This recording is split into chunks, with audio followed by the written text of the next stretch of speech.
Hi, good evening. Welcome to Axiom Flux, Season 5, Episode 7, the 30th of December 2018.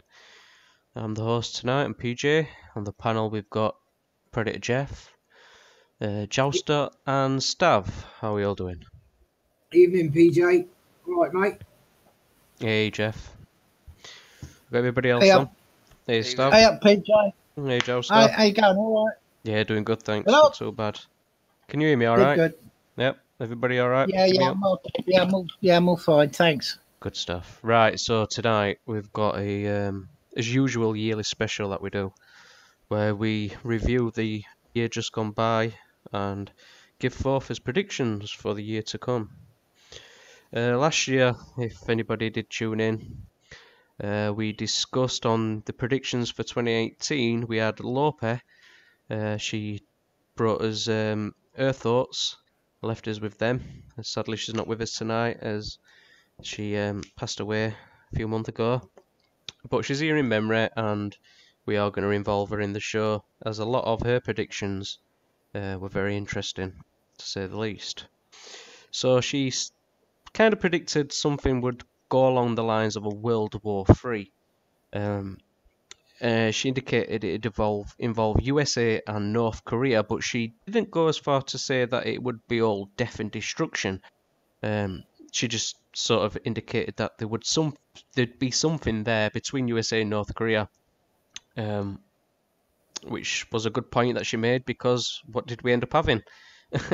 The complete opposite to a World War III, with USA and North Korea. So that was a very fascinating prediction from Lope. Uh, Jeff continued by saying his predictions was global economic prospects. He envisaged other EU countries pulling out of the monstrous EU, which we are starting to see. He also said that it'd start from the Eastern European countries. They'd be the ones that'd be most affected by it.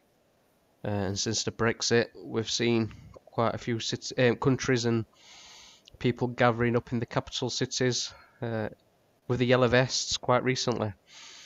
So Stav, he predicted that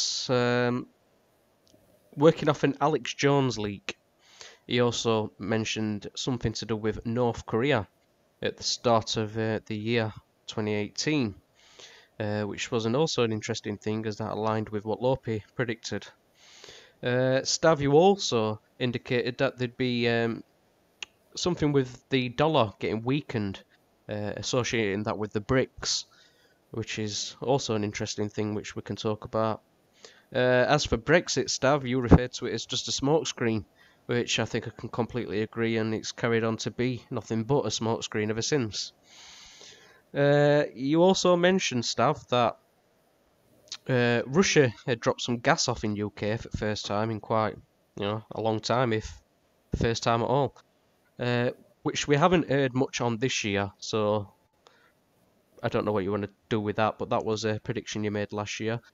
You also said there'd be a silver lining for the USA, which is an interesting point, which we'll get onto. And then you followed off by mentioning the Clintons and the Gates. You also said keep your eye out on Facebook, Twitter, and Google, because for anybody who's interested in using them, well, as your ways was, I'm sorry, because it's not going to last.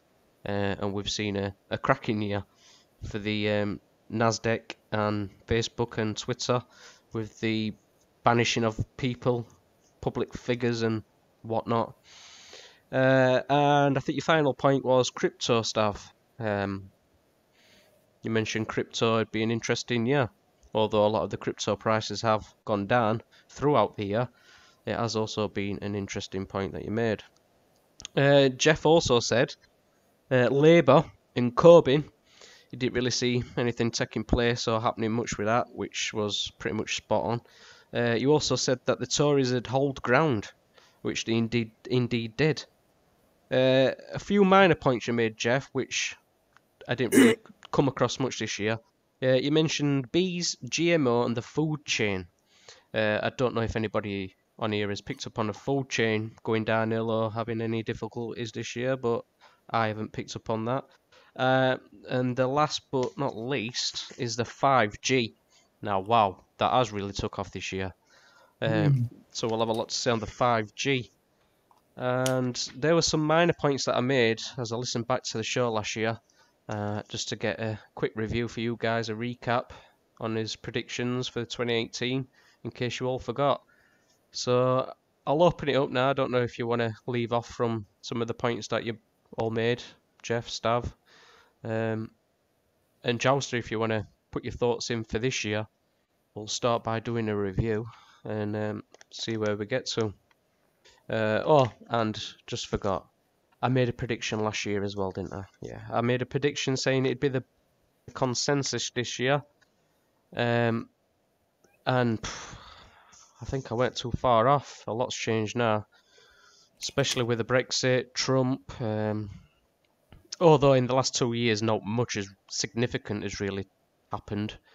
It's just been a continuous kicking the can down the road, as Jeff mentioned in last year's talk as well. I think you said that the Brexit dream, you referred to it as a Brexit dream, kicking the can down the road, and how correct you was.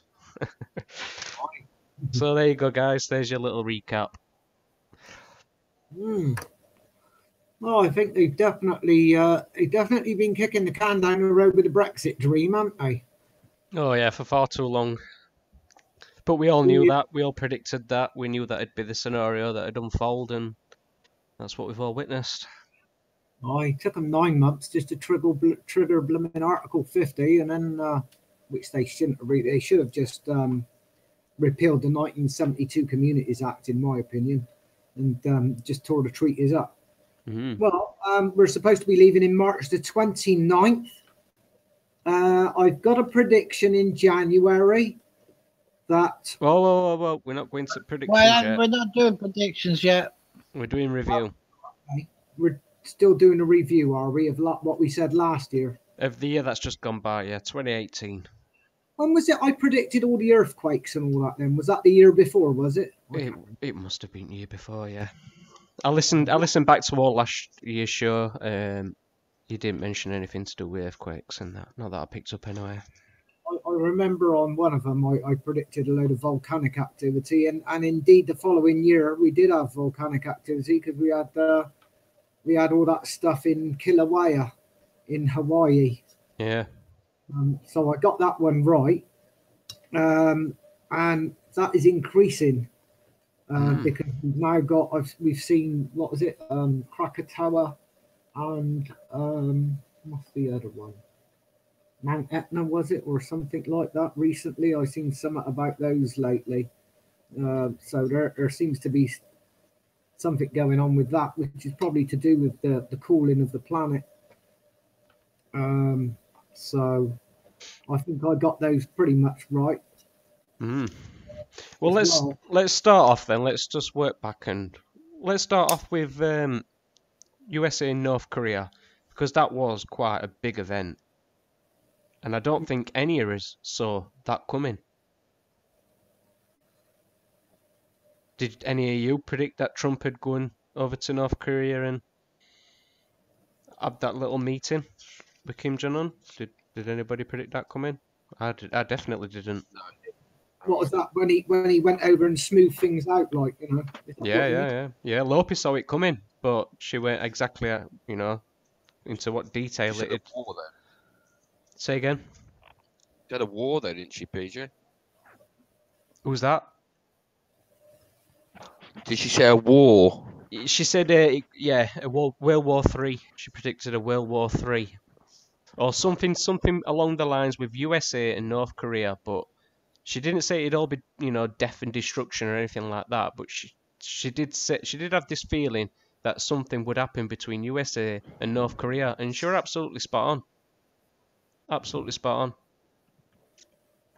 Now, World War III, actually, you could say it may have potentially stopped a World War III if a World War III was ever going to take place.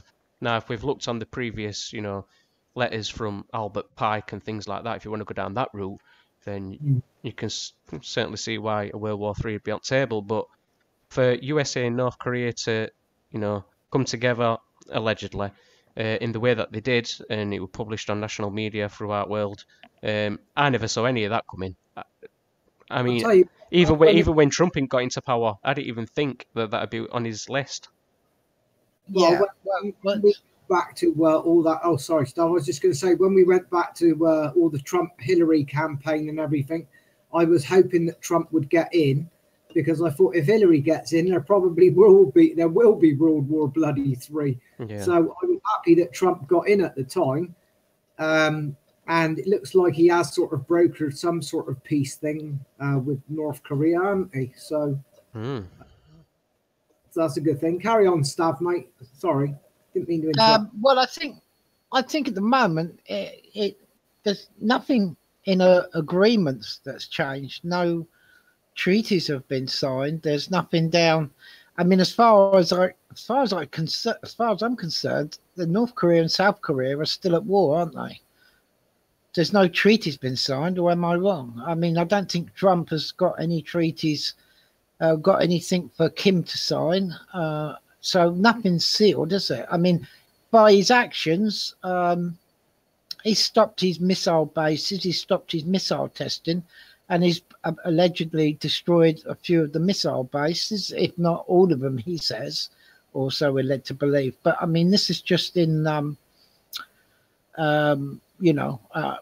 by his deeds type thing, but we don't know if the deeds are true anyway, what Kim has done. But as far as I know, unless I've missed something, I don't think any treaties or anything's been signed by Kim to ward off a possible war in the future. What happens when Donald Trump, let's say he loses the 2020 election and he's gone, and let's say more of a neocon gets in whatever political guise they want to be, and then of course it can all kick off again, can't it? So I don't know. Maybe Lopi could see that perhaps a year further down the line, bless her, as well, on the side that she could be correct in either way, really. As far as I know, unless you guys know anything contrary to that and say, well, look, he signed this, but as far as I know, they haven't even signed a ceasefire, have they? Not officially, Jouster? Not that I'm aware of, Stav. I mean, I can only just agree to what you've just said. I ain't got anything further to add. I'll have to see if Joust has picked up on something. I don't know. I'm not aware of any renegotiation or end of war, treaties. So I just think it's like the disarmament in the Cold War. They've blown up a lot of their military guard posts along the border as a demonstration to the West that they are willing to talk. But are those actions a game of chess to get their sanctions lowered and have foreign income come into the country somehow? Because they are very desperate situation in regards to food and domestic fuels and everything, which are subsidised by China. I mean, you've only got to fall out with over one thing, and it's all over. It's all back on. They like to play a good game of cards, and all Koreans do. I don't know about you, but I did read something about some sort of talk at the time, talk of unification between North and South Korea. I don't know if there's anything about that, whether any of that's happened, or whether there was. That's what I read up about. There was talk about unification. It's becoming Korea rather than North and South. I think that's way too early to say that, Jeff. To be honest, we've got to remember the family are not going to relinquish power, are they?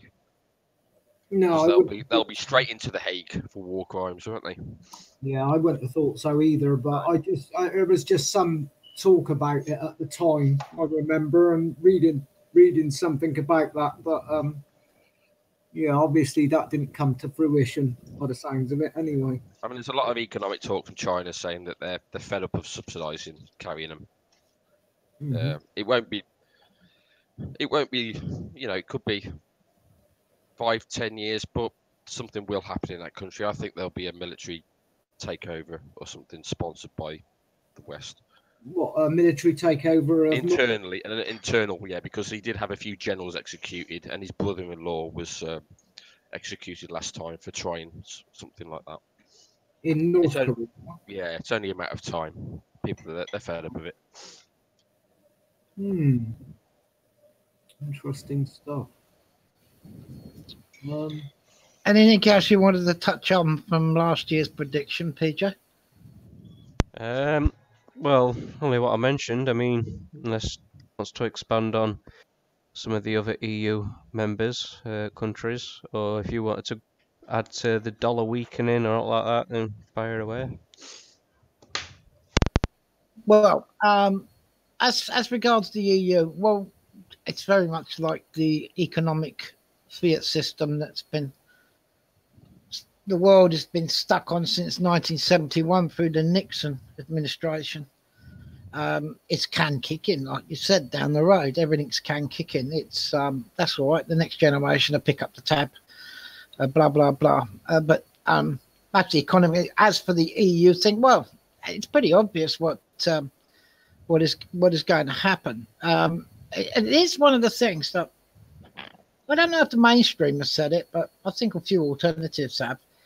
You once you've signed this, even in their system of this Article 50 of the Lisbon Treaty, once you've signed it and stamped it and said you're leaving, right, you've got to leave. There's no way back in, regardless of any deals or anything. This is the smokescreen and the BS that is pushed along with all this rubbish of can kicking down the road, with them. Them having a vote on the deal. Well, there's no deal because once you've signed that you're leaving the EU, you have to leave. No deals. You have to leave. That's in the Article 50. I think an exception to that, Stav. As far as I'm aware, they can apply for an extension. Yes, you can extend it. Yeah, and then negotiations, but you still got to leave. Yeah, but hang on a sec. Now, what they can do is extend it further past the March 29 deadline as long as the 27 member states are in agreement with it. Yes, Jeff. Yeah, but if you let me finish, right, even if it took the next 10 years, right, toing and froing, our government kicking the can down the road, now we've agreed in Parliament what deal we'll have. Take it to the EU, the EU says, no, it's not for me, and on it goes. Then eventually they'll say, okay, but you've got to leave first because you've signed Article 50. Now, you can leave and you can come back in. And when you want to come back in, we have to renegotiate what's good for the EU then. You see? You have to leave. That's actually fitting to my prediction before we even had the referendum results. Before it even happened, I said that no matter what happens within 5 years, we'll be back in it anyway. So, pretty much. Yeah, I think that's exactly how it's going to unfold. I really think that we're going to pull out no matter what, because from what I can tell, if they didn't want us to leave EU, they just simply wouldn't have it. But they're making out, or they're giving some impression that we've got a slight chance.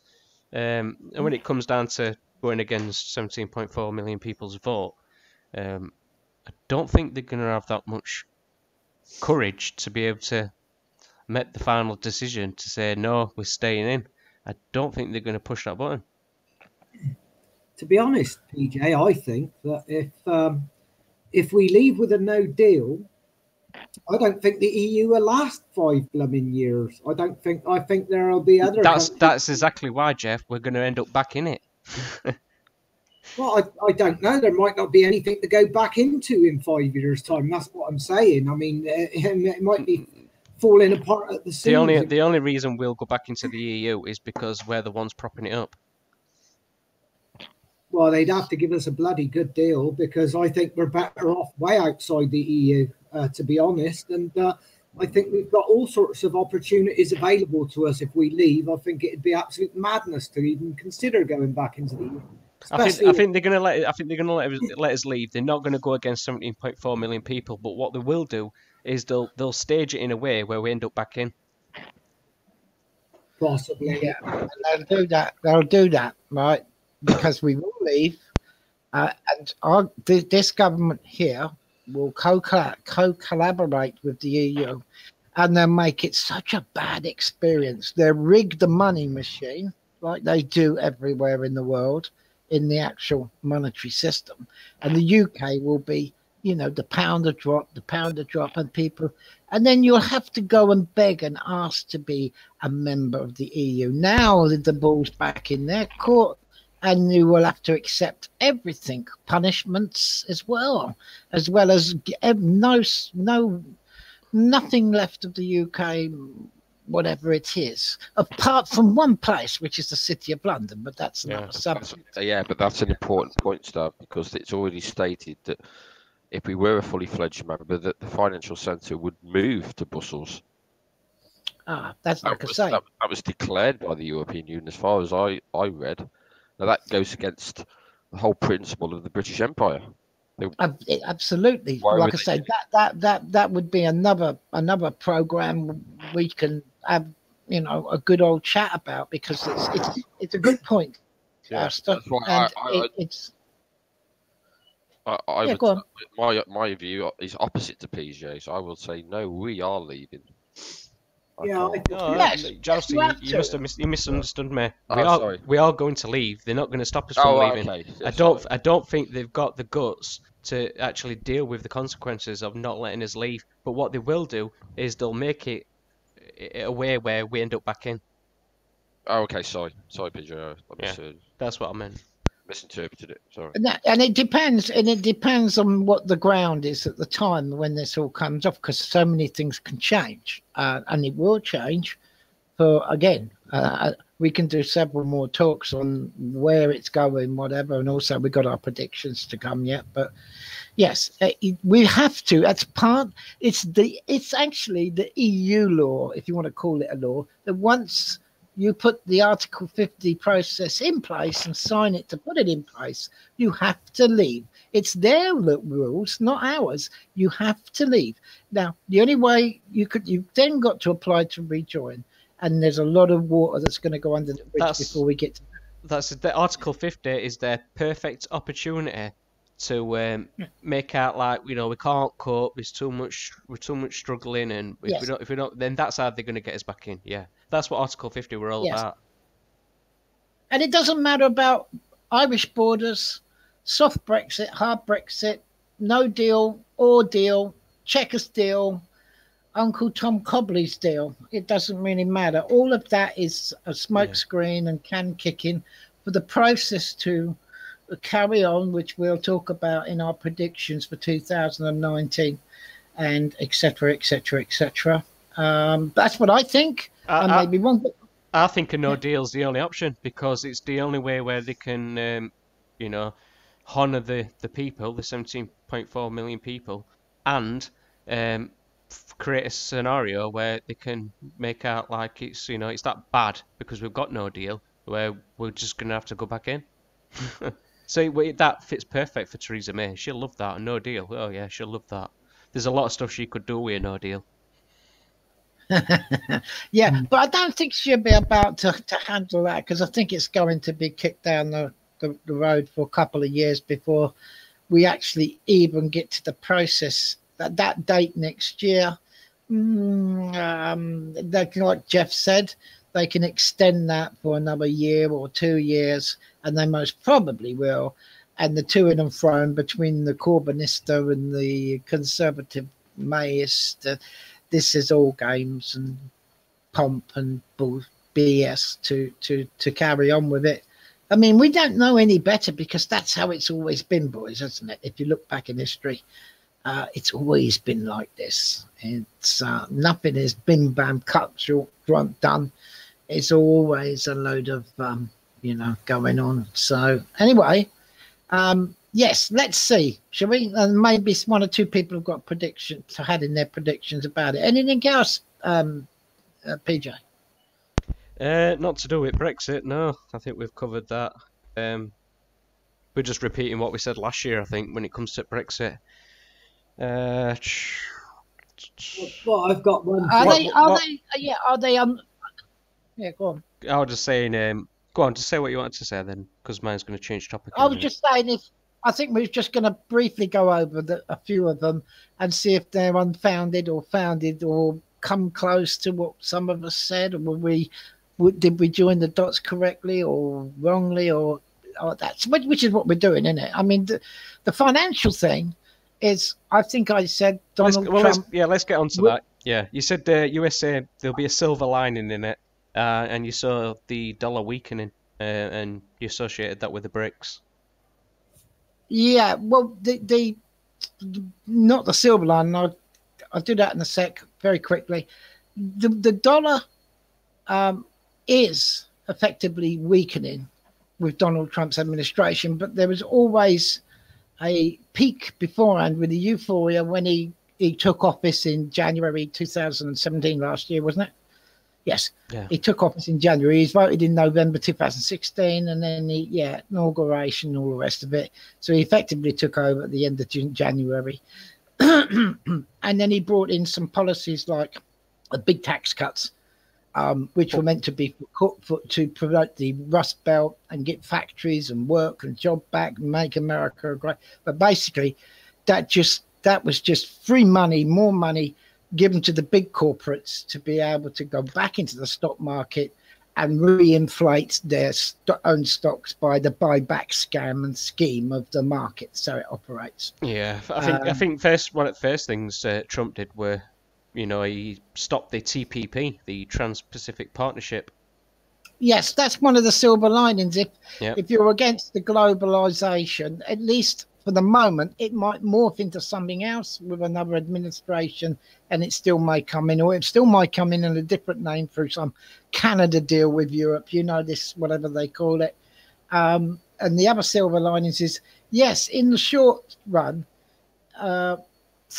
cheap money will be printed. Cheap money will be given to the investment bankers from the central bank and Federal Reserve. They will then pass it on to the corporate companies who will then, which they're in the tech business, most of the shares are owned by the banks anyway, the FANG stocks. And they just basically buy their own stock back, driving up the price of the stock. So in the short term, those silver lining was mostly for the elite and for the people that were well off. Not so much a silver lining for the men on the breadline and the failing middle class Americans. As for us, well, we're pretty much up the Swanee without a bloody paddle ages ago before Trump came in. But looking at an American type thing, of course, it makes people feel better when they think they've got more money in their pocket, but they haven't. When figures say things won't be so bad, but the real inflation is when you go in a shop and you go and buy some goods or whatever. So silver lining, they messed about with the petrol prices and the oil. So I guess some people who've got a car haven't felt the pinch as much as they would do if there was a runaway inflation, etc. So there was little bits of silver lining. When I said silver lining, I wasn't actually specific. But anyway, but apart from that, I'll give you my predictions, which is mostly financial, what I think is going to happen. I've got a couple of charts, but all right, I'll hang on to that then for just a short while. All right, let's finalise these then. Jeff, is there anything you want to mention on Corbyn and Tories holding ground? Well, I can't remember the reason why I said Corbyn was going to be in the firing line or something, didn't I? By his own party and things like that. He had a lot of problems. But the main thing, I think, if I recall rightly, was I said, yeah, the Tories will hold ground. And the reason for that was because a lot of people are wanting Brexit to happen, and they know they're not going to get that with the Corbyn administration in Labour. So I knew pretty much that the Tory would remain a stronghold, at least until, March the 29th, when we're supposed to leave. So I guess I was right about that. Yep. I think possibly what will happen is once. Oh well, I can't do predictions yet, can I? Nope. I'll hold my tongue for a while. Yeah, Last few points, unless you want to mention anything. Stav, where you said Clintons and Gates. I mean, there were a rumour recently that something had happened to Hillary Clinton, but I don't know if that ever got confirmed. And as for the Gates, I guess you were discussing the foundations, were you not? Well, yes, there was some executive orders signed by the president that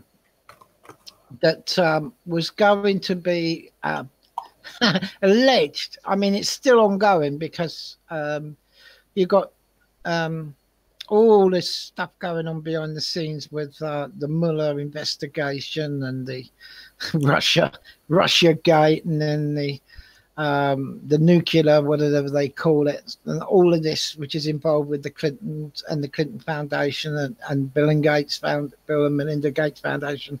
And there was an executive order that was signed about. I can't remember exactly what it was called now, but it was to do with human rights, on how these foundations were in breach of human rights with their foundations. It's still ongoing, but it's not broken. I don't think as much as I thought perhaps I thought it might do. Now, whether any of these people will be found liable for any of this stuff as their part, if they are deep state, I doubt it very much, because they seem to do all this stuff with impunity, because they look after their own, I guess. I suppose. Yeah. I don't know, but. Yeah. But there we are. So I was referring to something along that, was some executive order that was made a big deal that Trump had signed, and it's still an ongoing thing. Maybe it might come out. There's all this talk about indictment papers and stuff, and thousands of them, and who knows? I mean, this might all just be a load of old BS, but we don't know. We'll have to wait and see. I think that's what I was referring to with the foundations, the Bill and Melinda Gates foundations and the Clinton foundations, because they were specifically mentioned in towards this executive order. Anyway. Mm-hmm. Right. I think the other thing you mentioned was big technology ones like Facebook, Twitter, and Google. You said if anybody likes using them, then you're sorry, because you didn't really see it lasting too long. And although they are still here, one thing I will mention, which brings me into the next one, which is the blockchain. Now, I don't think any of us saw 2018 being the year where people moved over to a blockchain to do, the podcasts and their posts, or if you're doing a blog or out like that. I didn't really see that coming, but for myself, I found it the only way forward was to use the blockchain and to gradually pull away from all these major ones like Facebook and Twitter. I don't know if that's what you had in mind last year when you mentioned it, but that's definitely one thing I've seen this year has been the blockchain, which also brings me into the crypto, so we can discuss that if you want. Well, yeah, it's both. It's the continued censorship of these platforms, Twitter, but mostly Facebook and YouTube. At that time, did we see people being totally removed? I mean, whether you like him or hate him, agree with him or think he's a shill, I mean, whether it's all part and parcel of it, but a certain guy called Alex Jones is not available on any of these platforms anymore. So that is actually happened. So we can say, yeah, I wouldn't have predicted that he would have been absolutely taken off them all. I thought he might put in some court cases or fought it, but hey, he's, as far as those platforms go, he's no more. And other people of that ilk that have been removed from all the platforms. So that's part of the censoring I was referring to. And also, people seem to wear these 30-day bans as a badge of honor now. Every day you see people say, I'm back, I'm back from my 30 days in prison. So that seems to be multiplying. Freedom of speech is gradually being eroded even more, and I think that's what I meant by that. Also, the financial side of that is, I said it would start to suffer. I said you'd start to see at least a correction in 2018, and yes, we've seen more than a correction, which actually I won't go on too much about because it's part and parcel of mostly my predictions for 2019. I've got a couple of charts which actually deal with the tech stock, the Nasdaq. So yeah, but I'll reveal that. I won't say what it is at the moment, but yeah, that's basically it, PJ. All right, no worries. I think Well, that's. I got a little screen share for you for a bit of a laugh. Where is it, Jeff? Just a bit of a laugh. Here you go. Can you see that? Hold on a minute. Maybe just put it up on screen for viewers. 1 minute, Jeff. Just gonna try and get this up. I've just screen shared. Can't see it. See it? It's not coming up on my side Oh, either. sorry. Oh, that's very strange. Yeah. It should be. Play your cache like I had the problem the other night, Jeff, remember? I can see it. I can see it, Jeff. I just can't display it for viewers at home. So we're just gonna have to move on from that. There's not much I can do. I'll try it again. Hang on, one more time. Just refresh. Come out of the room and come back in. Try that. Can you see that now? Yeah, we can see I it, can see it. but I can't get it to come up on screen for viewers. So anyway. Well, why not, Jeff? Why not do the speech bubble? Just read the speech bubble and describe the scene. Hang on, I'll refresh. One sec. Yeah, let me just manage call quality. Right. I'll try it again because we're going to need to be able to use the screen share anyway. So,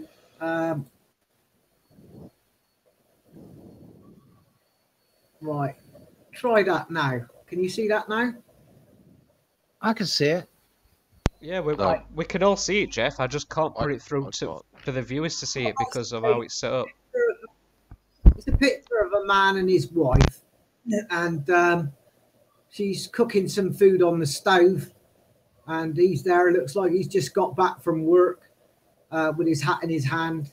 He says, in a bubble, he says, "A home-cooked meal? You must be in Facebook jail again." In other words, when she's on Facebook, she never gets any. He never gets any proper home cooking off of his. So there you go. Sounds about right. Tip for 2019: if your wife spends too much time on Facebook, just report her for something and get her banged in Facebook jail, and you might get a proper home cooked meal because she'll probably be bored to tears, and give her something to do. Yeah, and we have to cater for all genders and like. So if you're just to let the viewers know, we're not sexist. If it's the man in the house who does the meals, then that can work the same way. And if you're in a gay relationship, you can still do that as well. Facebook, problem with it, that's for sure. Right, let's move on then because I've got no points left apart from crypto. If you want to go into that, it's up to you. Yeah, go. I've just got Nick to the little boys' room. You can hear that out and see what Jeff and Joust has got to say. I'll be back in I'll tell you what. seconds. I'll tell you what. I need to go as well. So Jeff, Joust, take Mike for the next 2 minutes, and I'll be back. So talk about crypto. What's gone on this year? Although the crypto value has decreased quite a lot, really. I think Bitcoin were predicted to be leveled out at 100,000, and it's at 3,000-4,000 at minute. So let you discuss that.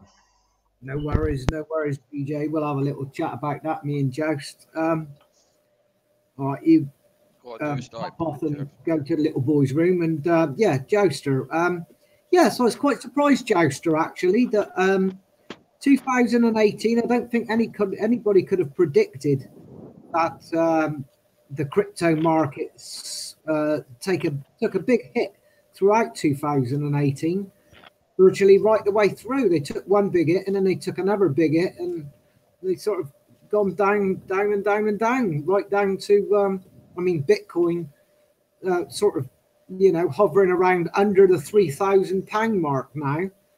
And, back in 2017, at one stage, it was up at about 18,000 quid, wasn't it? Yeah. Your audio's gone a bit quiet, Jouster. I don't know what you want to do. Is that any better? Yeah, that's better. Yeah. Yes. Well, at the time of this being aired, there's talk of about XRP coming into the fold. Being the second most popular coin at the moment. But there's a lot of speculation going on. Pardon? That's Ripple, isn't it? Is that what they call it? Ripple XRP. Yeah. And there's many factors going on at the moment with it. There's talk of waiting for the Securities Exchange Commission decision in February, whether or not it gets classed as an asset. There's a lot of coordination going on with Ripple, with the world banking system and corporations. Mm-hmm. So there's many different factors that may affect the whole crypto market as a whole, Yeah. Have they actually have the banking industry accepted cryptocurrencies in the UK as a legal form of tender now? Or No, not at the moment, no. Still not a legal tender in the UK then? I know in some countries This is the decision in the US that if the Securities Exchange Commission make a decision on it, but it doesn't because the classification on what they loosely term as the Howie definition, it may not get classified as an asset, and they give it backing officially through the Federal Reserve or so on.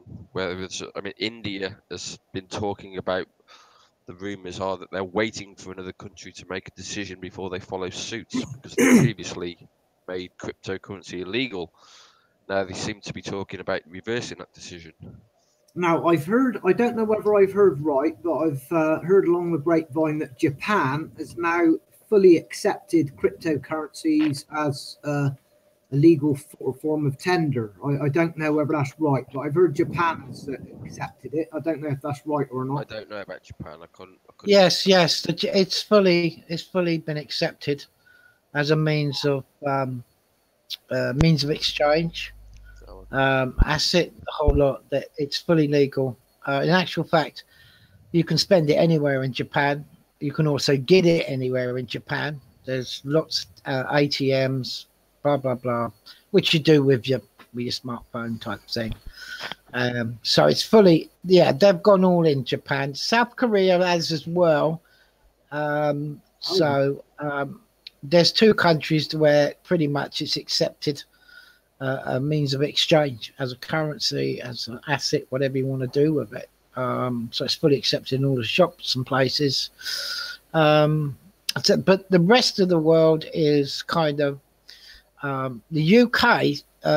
Now, if you wanted to, if you wanted to get fiat currency or something from a fiat bank account into a blockchain wallet in the UK, you have to give your ID, birth certificate, driver's license, and etc., because of the Anti-Fraud Act. But doesn't mean to say that you can't open a Bitcoin wallet, but you can't get fiat in without giving all of your ID and that sort of thing. But that's about it. Apart from that, if you don't mind giving your ID, then you can put as much cash allegedly into it from your Barclays or your everyday bank. Yeah. So presumably they want your ID so that they know to send the tax bill to. Or whatever they're going to do. If it's going to be an asset, they may charge you capital gains on it. Yes, or they something will. That was the ruling that changed yesterday, and the HMRC are continually updating. Well, let's mention that, Jouster, because I found that interesting, and it also adds to the question that I'm going to put to Jeff: is Because in a year, Jeff's gone from advising other people to not, put all eggs in one basket to putting all eggs in one basket. So I wanted to know, I haven't. you did, Who, Jeff. me? You did, Jeff. Yeah. What, I told everybody to stick I've told everybody to stick all their eggs No, in one. you recommended for the viewers last year not to put all eggs in one basket, and Ah, a year later you've done exactly that. So I just wanted to touch on that and to find out why your views on crypto has changed over the past year. well, I've been a little bit disappointed by the crypto markets, to be honest, because as you know, everybody's seen the big drop in 2018. Cryptos have gone to, at the moment. I'm not saying they won't go back up. They might well do. We can discuss that in predictions in a bit later. But I think gold and silver is starting to move on the upward trend. It went down the other day. Gold and silver dropped quite a lot. Did it? It did. I'll have to check on that. But from what I've seen, it's still on the up. Yeah, I'll just add that at the time that we're airing this is because of the interest rates in America there's a bit of an issue with that. So I would say that the gold market is a financial up and down uncertainty going on at the moment. I don't know whether Stav wants to add a little bit just on that. I just thought I'd put that one in. Well, everything is heavily manipulated, and gold and silver is no difference.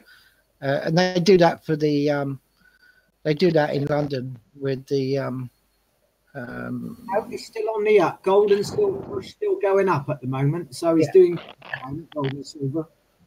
Yeah, well, that's done. The manipulation is done from London in the gold market, and that's by the Bank of International Settlement, and they can put millions of orders and sales on the market at any given time for free of charge, because the money comes from the central bank.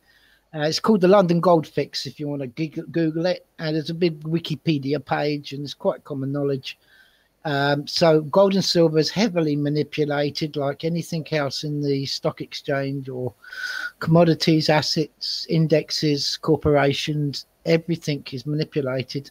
Well, we've got a ratio at the moment between silver and gold. You've got a ratio of about 83 to 1, which is that means that gold is 83 times more expensive than silver at the moment. So that's quite a big gap when you consider that it's a ratio in the ground. They reckon the amount in the ground that can be mined is around about 16 to 1. So it's a massive gap between silver. Silver is cheap, gold is expensive. So I think the silver and gold is a good hedge to have if they do what they conventionally do with fiat currencies when they collapse them and roll the debt over into nothing. I don't think personally myself they can do that this time because there's too much involved with the whole world as interests. I don't think it's going to be as simple as that. But if you feel that they're going to do a standard wealth change with the biggest debt to GDP in the world that's ever been, then good luck. I would say nothing is safe. Nothing is beyond manipulation, I'm afraid. But you take your choice if you want to use it as an hedge. I think silver has been manipulated on a downtrend for about as much as it can possibly be. So I think if you were to invest in silver, I think it's probably a pretty safe bet. I don't think you're going to lose anything on silver, no matter what. It's a hard asset. It's what they used to call years ago sound money. It's a hard asset. If you could, but you've got it's no good buying a certificate. You've got to buy the physical thing. Yeah, you've got to have physical. But I think if anything, silver will continue to go up. The only way it can go really is up because it's been manipulated as far down as it can possibly go, as far as I'm aware. But I mean, I might be wrong. That's just, you could call that my first prediction, if you like, that silver might grow a little bit. I think it's a If, safe bet. Oh, well, you're itching, aren't you, Jeff? You won't wait, will you? Oh, listen, I'm ready to go. I'm Let's getting ready to rock. just before we move on. anyway, we Hold on, can carry on. just before we move on to predictions, let me just ask you all, one by one, that is, what is your highlight for 2018 other than what we've just talked about?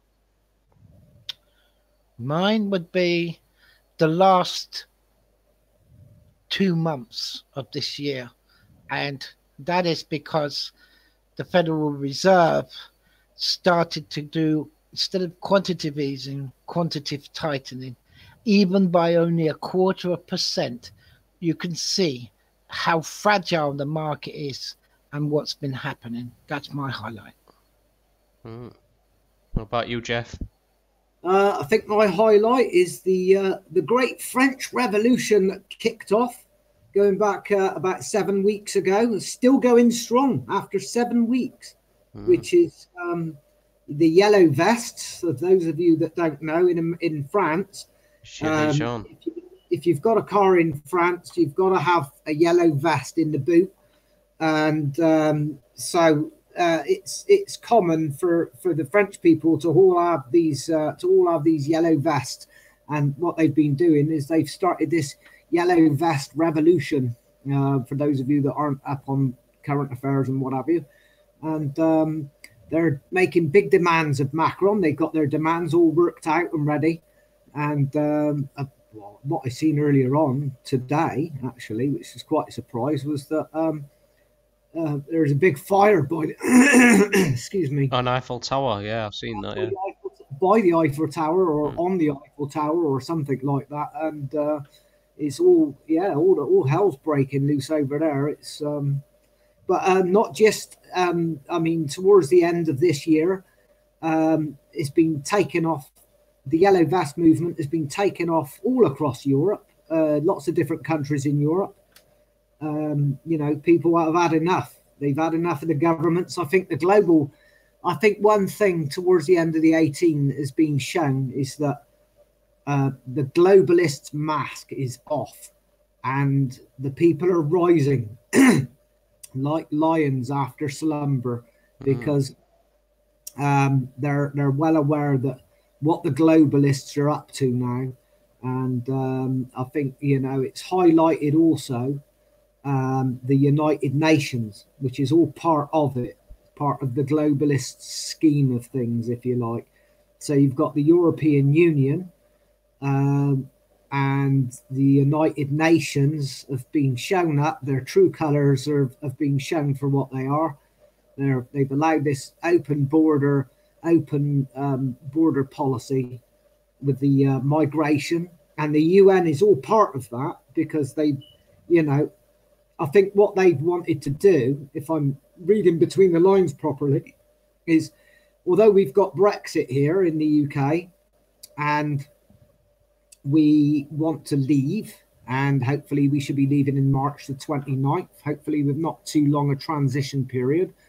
And then, because we can then determine our own border policies and what have you, and make our own laws, then I think they're trying to circumvent it now directly through the United Nations. And that is the whole idea of the United Nations Migration Pact, so that they can still force uncontrolled migration on us. I don't know whether that's right or not. Whether I'm looking. Hold that thought then, Jeff, and you can go back into that. I just wanted to ask Jouster what his highlight for this year would have been. What it has been, what it will be. What has been your highlight for 2018? What has been? Yeah, what's the biggest thing that you've seen unfold in 2018?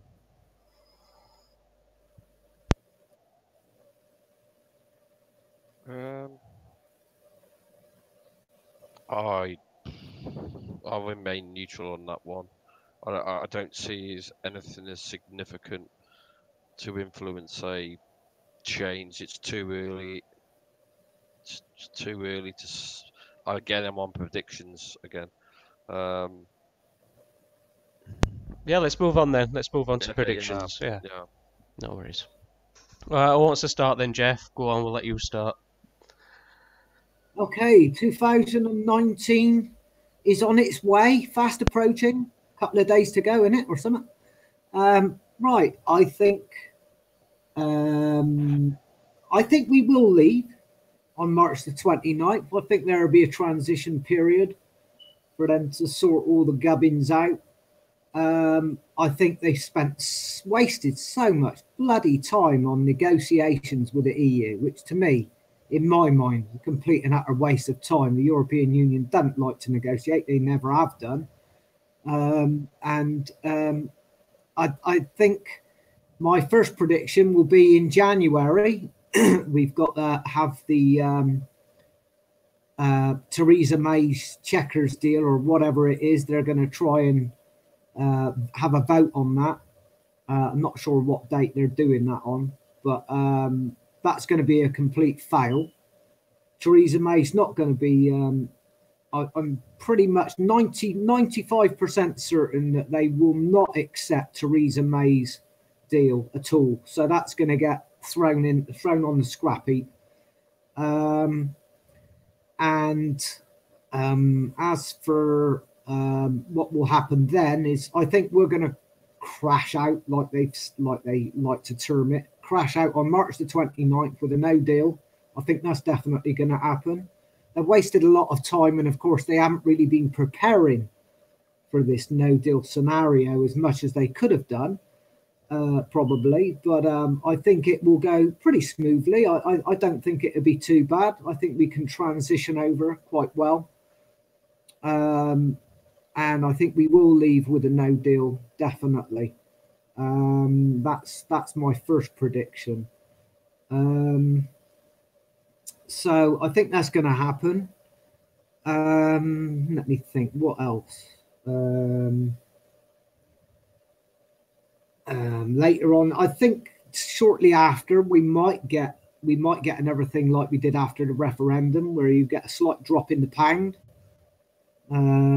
Of course, last time when it happened, directly after the referendum, we got a drop in the pound that was caused not by Brexit as such. It was caused by Mr. Carney. Mr. Carney pumped £250 billion of quantitative easing into the financial sector. And when he did that, all the city traders jumped on the bandwagon and started getting rid of the pound. That's what caused that drop in the pound. So you can't blame that on Brexit directly at all. That was an act of sabotage, if you like, by our Bank of England, our central bank. So I think you might see another thing like that, possibly. You might get a little drop in the pound. I don't think it'd be too bad. It might affect us a bit because obviously we're pretty much an import nation. So we import more than we export. I think we import about 50% of our food from the European Union and different places and what have you. So if we get a knock in the pound, we might find a little bit of inflation, a bit more inflation. But I think it would be gotten under control. I don't think it would be run away. I think it would be gotten under control pretty quickly. So, yeah. Let me think what else. Other predictions. As for politics, I think once we've left, I think May will probably be shuffled out of power rather quickly. They'll probably put somebody else in her place. How is that going to happen, Jeff? Not sure how that's going to happen. It might be that they're just keeping May in place until after March the 29th, and then they might somehow shuffle her out of power, or might have a cabinet reshuffle or something like that. I don't know, not quite certain. But I think once their period, my other prediction is once their period in power is up, I think the Tory party will be gone. I think Labour will get in, almost certainly, at the next general election, whenever that is. So once that's the only reason the electorate has been keeping the Tories in place. You know that, don't you? The only reason they've been keeping the Tories in place is to keep the Brexit dream alive. Otherwise, Labour would have got in before. I'm pretty certain of it. Yeah. But I think once the no deal has taken place, and once the next election's called, general election, I think the Tories' days are done and dusted, and I think Labour will sneak in. So I think they'll just pip them at the post. It'd be a majority as well. When Labour get in, it'd be a majority. It won't be a hung parliament. I think it'd be a clean majority. Well, Labour get in. Theresa May say for another 12 months, so there's no vote or any confidence or like that going to be there to take her away. I can't really see I can't see Theresa May going until someone takes over from Labour, whether that's Corbyn or somebody else. But I don't see Theresa May going for majority next year. Yeah, I mean, I might be wrong about that. I mean, it could be, like you say, that it just goes to the next general election and then Labour gets in. But I think Labour will get in with a clean majority. I think there'll be a big backing for Labour just to get shot at the bloody Tory party, because people have had enough of the Tories. The only thing they've been keeping them in for is for the Brexit. So I don't think people will tolerate him anymore, even if they try and prolong the agony with the Brexit and all that. I think their days are done and dusted, the Tories. That's my prediction anyway. I think Labour will win at the next election with a clean. I don't know if it's in 2019. Actually, I'm not sure when the next election would be. But 29, yeah, next year. Oh, it is it? I think it is, yeah. Well, if that's the case, if we're up for a general election 2019, I say Labour is going to get in with a clean majority, and I think the Tories will be done and dusted. That's my opinion. It is end of next year, because it's every 5 years, aren't they? So it's. Yes, I believe so. So I think a lot of votes will go over to UKIP. I think you'll get a lot of former Tories taking the UKIP side, and I think Lib Dems are pretty much done and dusted anyway. I don't think anybody's going to bother with the Lib Dems. I don't think people are going to waste their time with that, so they'll either be voting Labour or they'll be voting UKIP. I think the Tories are going to lose a hell of a lot of votes. I think they're going to become a party of the past. That's my prediction. They're going to take a massive hit in the next one, but there you go.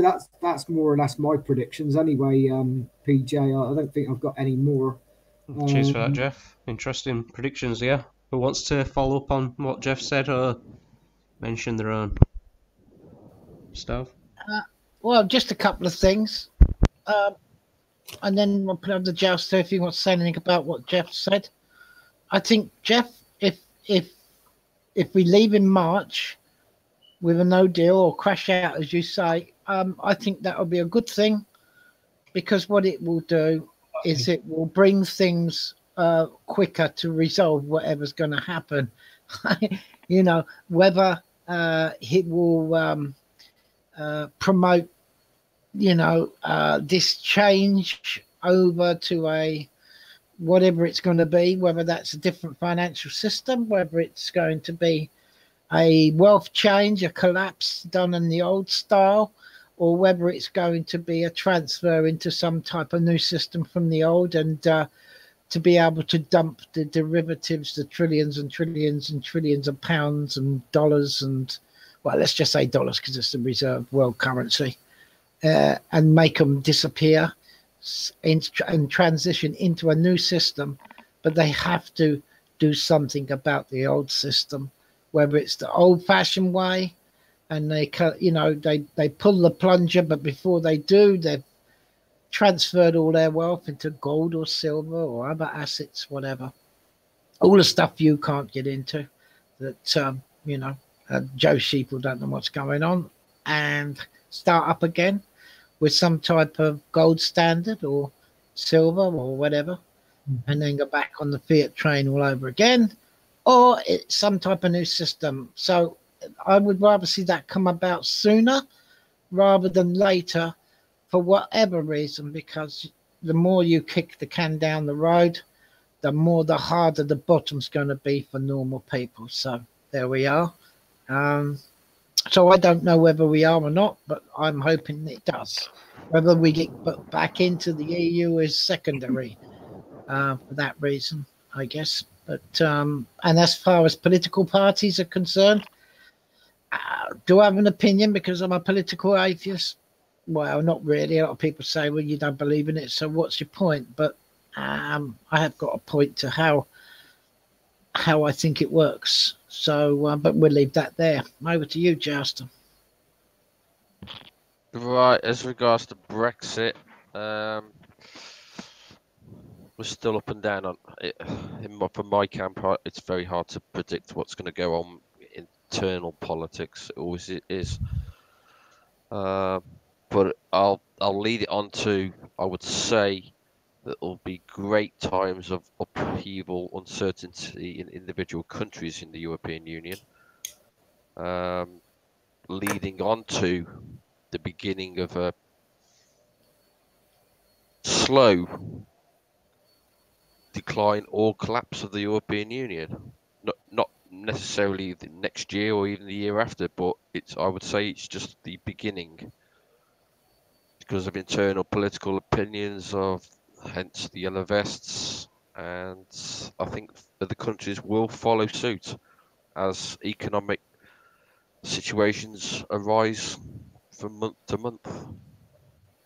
Well, I'll tell you what I think we need to do, Jouster, is once we're dealing with the EU and we can see the chinks starting to appear in the armour of the EU, and it seems to be when it all starts falling apart, if it all starts falling apart, I hope it does, I'd like to see people adopt the same stance with the United Nations. I think that's very important. I think that's absolutely imperative that people see the United Nations for what it is, because the EU and the United Nations are all part of the same bankers'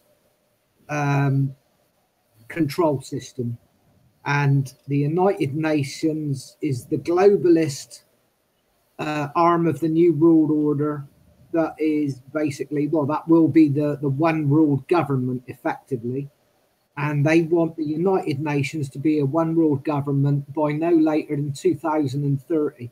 So I think the people need to say, we want our governments to untether themselves from the United Nations. I think that's going to be important. I think people are going to start demanding this sort of thing, that we break away from the United Nations, get our sovereignties. Once the national sovereignties start coming back, then I think that's the globalists' little plan kaput.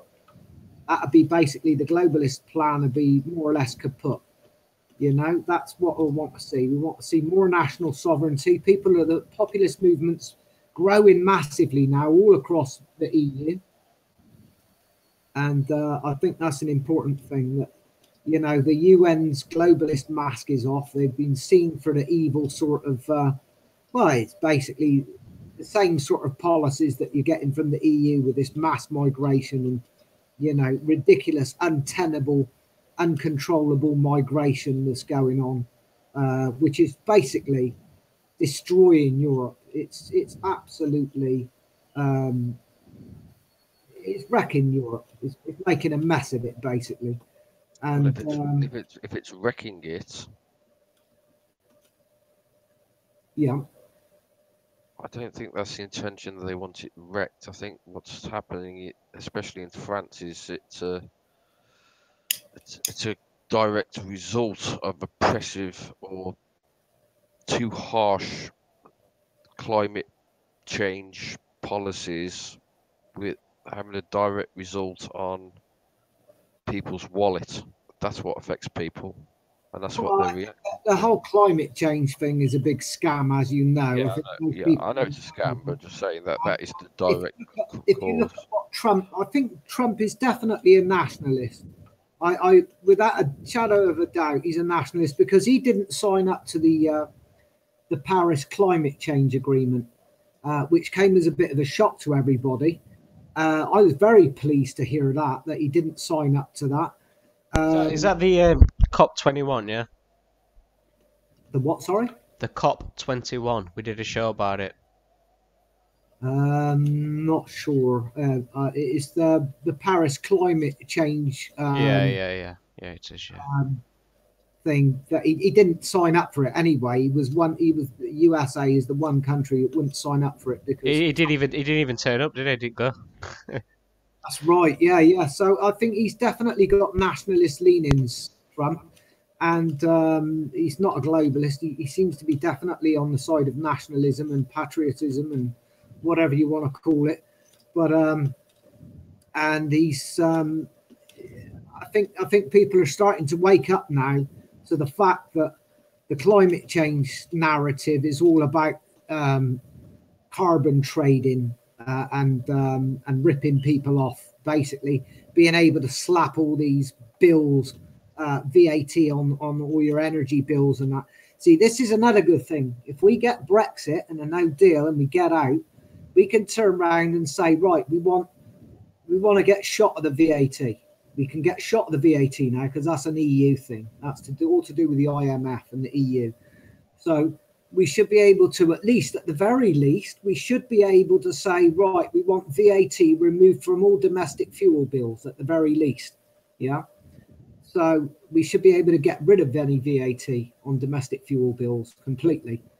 And like I said, we've got to untether ourselves from the United Nations. That would be the next thing on the cards. So I think we're heading in the right direction, folks. And, if we can get out of the EU by March, on March the 29th, preferably with a short transition period, by the time they've got any ideas of, getting us back into the EU, by that time, hopefully, there'll be other countries deciding to pull out as well and get their old currencies back and leave the Eurozone and things like that. I think we're going to see all sorts of stuff going on throughout the EU. I think we're going to see people demanding their old currencies back. We're going to, wanting to leave the Eurozone and the EU. There'll be countries demanding referendums, left, right, and in-out referendums, left, right, and centre. I don't think the Irish problem, the so-called backstop, I don't think that's going to be a problem at all. I can't see that as being a problem. I think there are solutions to be had there, and I think that will all go quite smoothly. I don't think there'll be a problem. I don't think there'll be anything to interfere with the Good Friday Agreement or anything like that. Much to the European Union's dismay, because I think they would have liked to have used that as a sort of a bargaining chip, But I don't think that's going to pay off for them. So I think that's all going to go good. I don't think we're going to have an awful lot of disruption either. You might have a little bit of temporary disruption at the ports until they might have to, get more staff in the customs parts of these places so that they can get the goods flowing through properly. There might be a problem with lack of staff, things like that, and then we'll have to get more border force staff as well and things like that, because I think we probably haven't got enough border force agents and things like that. So there might be a few little teething problems there, but I think it's all going to go good.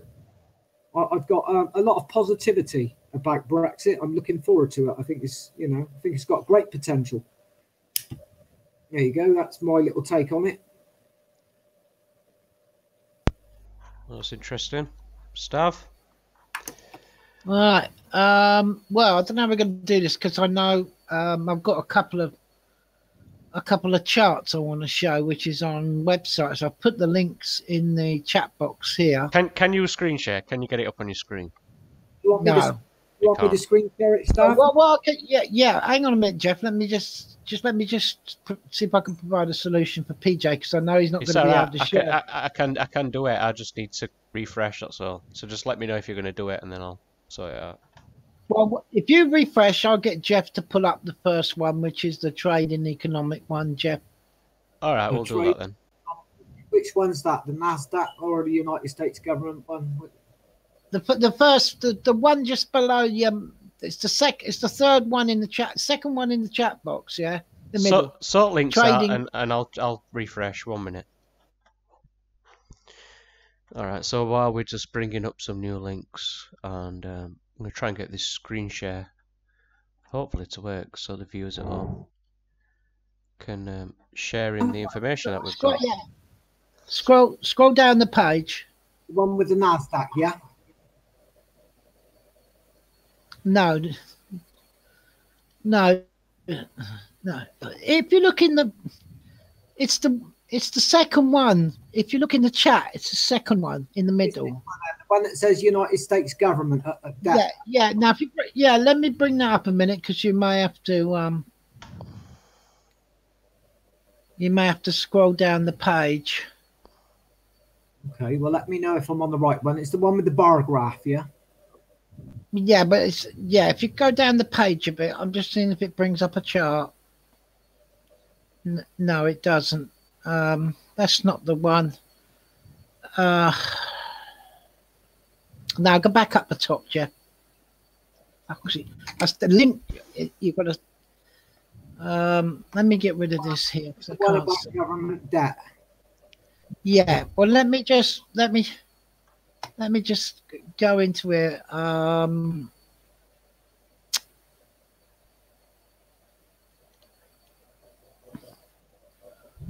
I can't.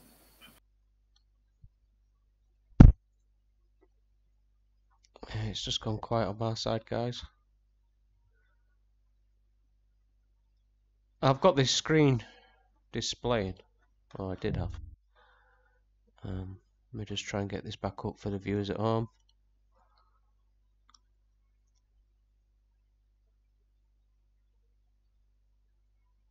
Okay, so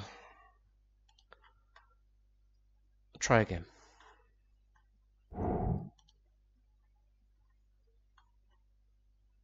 One you had, but there's another page in that. Wait a minute, because for some reason it's not summary. Why has that done that? Let me go back here. Why has that done that? That's the wrong one. Right. See. Well, I'm back. I've got it up on the screen now.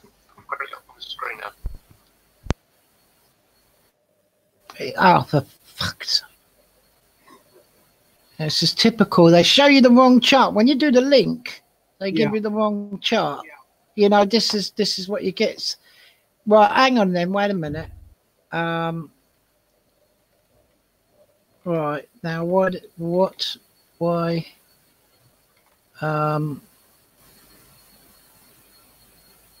did I do here?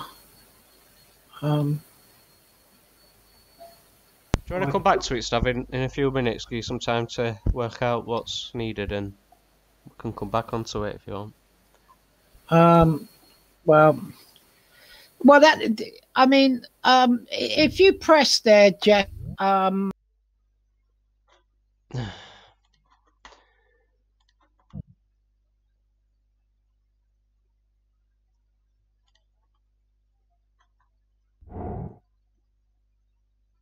PJ. I'm back. I don't know if mine was working. PJ, do you want to try it? Yeah, try. Put your screen up. Share your screen, Jeff. You want me to share it again? Well, if you've managed to get it working, yeah. All right, I'll try again. Hang on. Right, screen share. Right, right. Now, which one you want me to get that first one up again? Yeah. The one with the blocks, right? Okay. Now, if you go down underneath the blocks, you've got 1 year, 5 year, 10 year, and max. Yeah. Just under the blocks, yeah. Well, if you go to max, right. Let's see what happens. That's it. Now, screen up. Now, if you look there, you've got a chart there. It says 1950 to the present day. Okay. Yeah.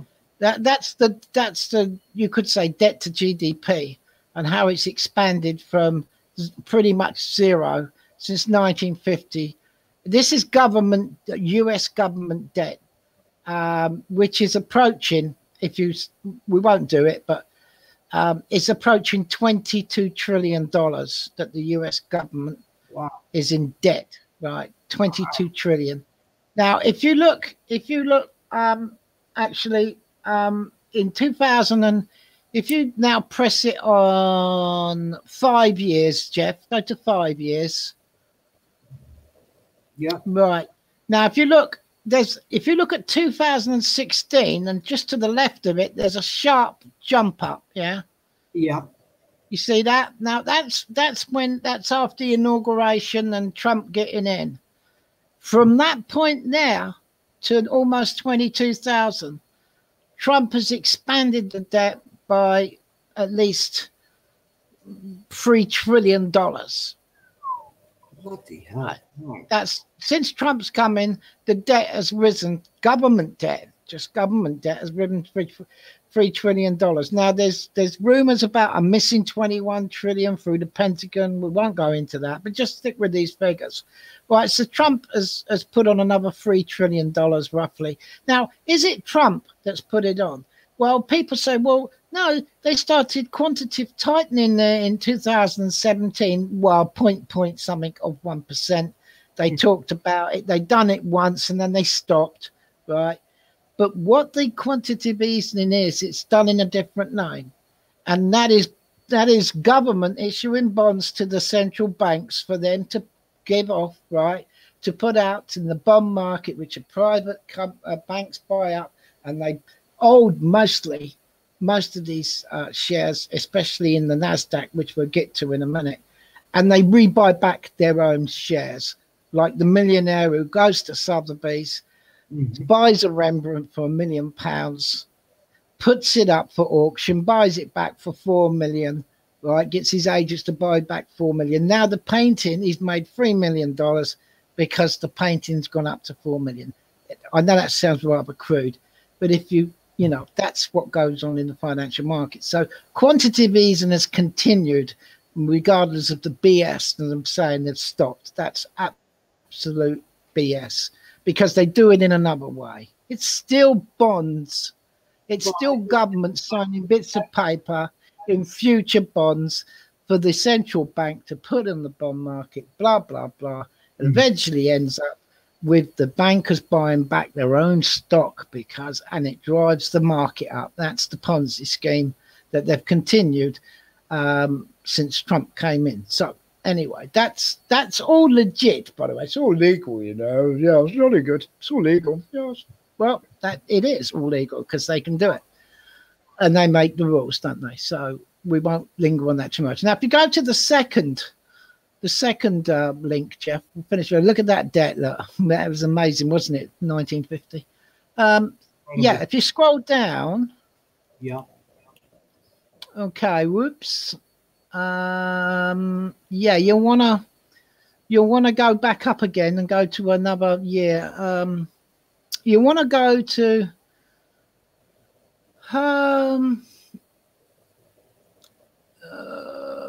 yeah, go to 10 years. Let's try 10 years. Let's have a look at 10 years. That's to the right there. Yeah, let's have a look.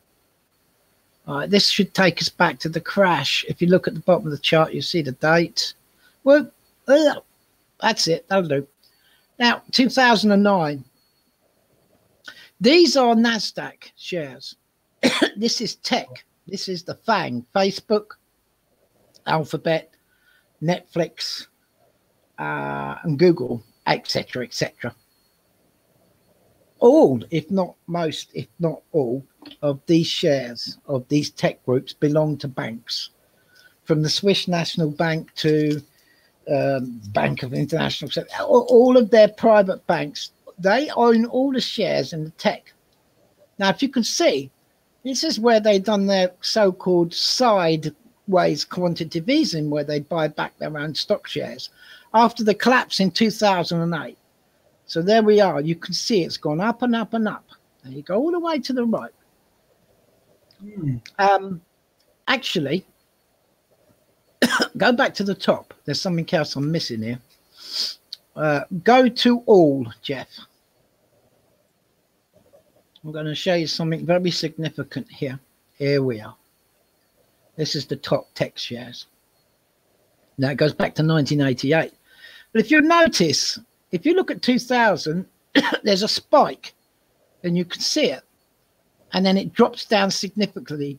That's what they called the dot-com bubble, the busted tech.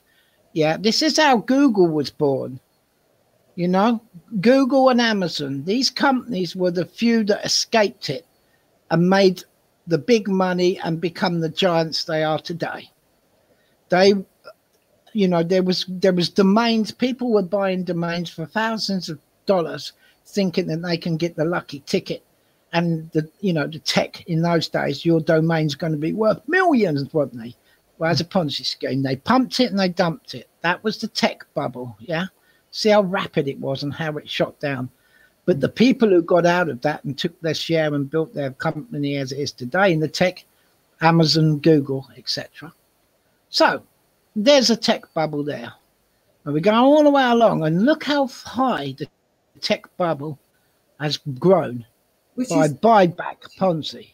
What's the light blue line at the top then? Which one's that? You got volume and price there, haven't you? Volume. Yeah, the blue one is. Oh, I see. The blue one's US comp, whatever that is. Yeah, composite. Right. So anyway, there's the price. If you look at the tech bubble there, where you want. Now it crashed. Right. From where it crashed, they started the whole big long Ponzi all the way back up, and that's all buyback because all of the tech, right, was bought up, and most of it's, Google. Now it makes you wonder, Google? Who owns Google shares? Well, go and do a bit of research and look in the big banks and see how many shares they've got of Google, Facebook. You'll see who owns the shares, and it's all investment banks, and they buy back their shares and pump it up with free money from the Fed and the central banks in the way of government bonds. So all the way up, they bought back their shares. But if you go right to the end, all of a sudden something's happening. What on earth does that mean? What does that mean on the end? All of a sudden there's a sharp dive. Yeah, you see it? Dive there. Yeah, that's all in the third and fourth quarter of this year. So something's amiss. Something's not right. You've seen what's been happening in the financial market. This is the strongest indexes there is. All of the last crash since 2008 that's kept everything going. Forget about the bailout of $1 trillion for the housing bubble. That's peanuts. Didn't do nothing. They didn't rescue anything. This is how they've managed to keep the boat and kick the can down the road. In my opinion, that's just my opinion. And things are just going to start to head south very drastically. So, what can they do? That was all instigated because Federal Reserve said, well, we're not going to do any more quantitative easing. We're going to start to redress our balance on our books and tighten up. Well, that caused a fright, caused a panic in the market, and we're seeing it at the moment. But they can't afford to do this. Yeah, they've got to keep it going. They have to keep inflating this bubble. They can't let the bubble burst because, hey, man, this world is going to be in a hell of a state. I mean, it hasn't declined since recession of 2008. Looking at that chart until now. Just this, the last bit of the third quarter and all of the fourth quarter of this year is where it's starting to go south. Just PJ, exactly. Yeah. So when Joust, I think he said to me earlier in the year, he says, which one is it? And I said it'd probably be tech. Oh, and people say, well, it was the tech. It wasn't. The tech had its turn back in 2000 with the dot-com bubble. And I go, yeah, it wasn't just market. That was all set up for the Googles and the Facebooks to do their thing. Yeah. So that's what I think. But anyway, graphs can tell you an awful lot.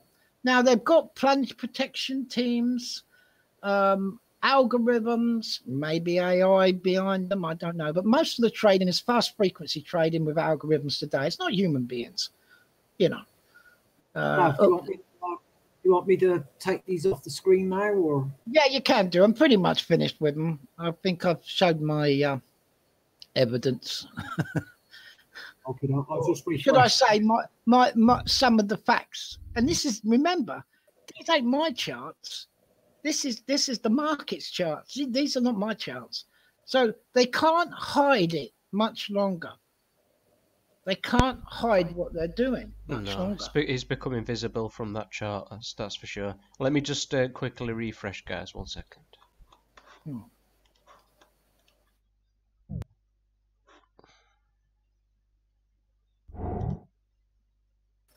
All right, we're back. Right, so you want my prediction now? Yep, go for it. Well, my prediction obviously is going to be along the lines of the financial market, because that is the thing. Everything else is secondary in the world, you know. So can they afford to stop kicking the can down the road? Can they afford to ease up on all the manipulation of every single thing that's in the stock market? Can they afford to do this? Now, some people are saying that the collapse will happen in 2019. Some are saying 2020. My prediction is they can't. They cannot afford to let the bubbles burst, or even start to let a little bit of air out of them. Because as soon as they start to let a little bit squeaky out of it by redressing the Federal Reserve balances, the sheet of all the debt, look what happens. The last 2 months, they can't handle even 0.025%. They can't even handle that. The market is so inflated. And it's all on show now.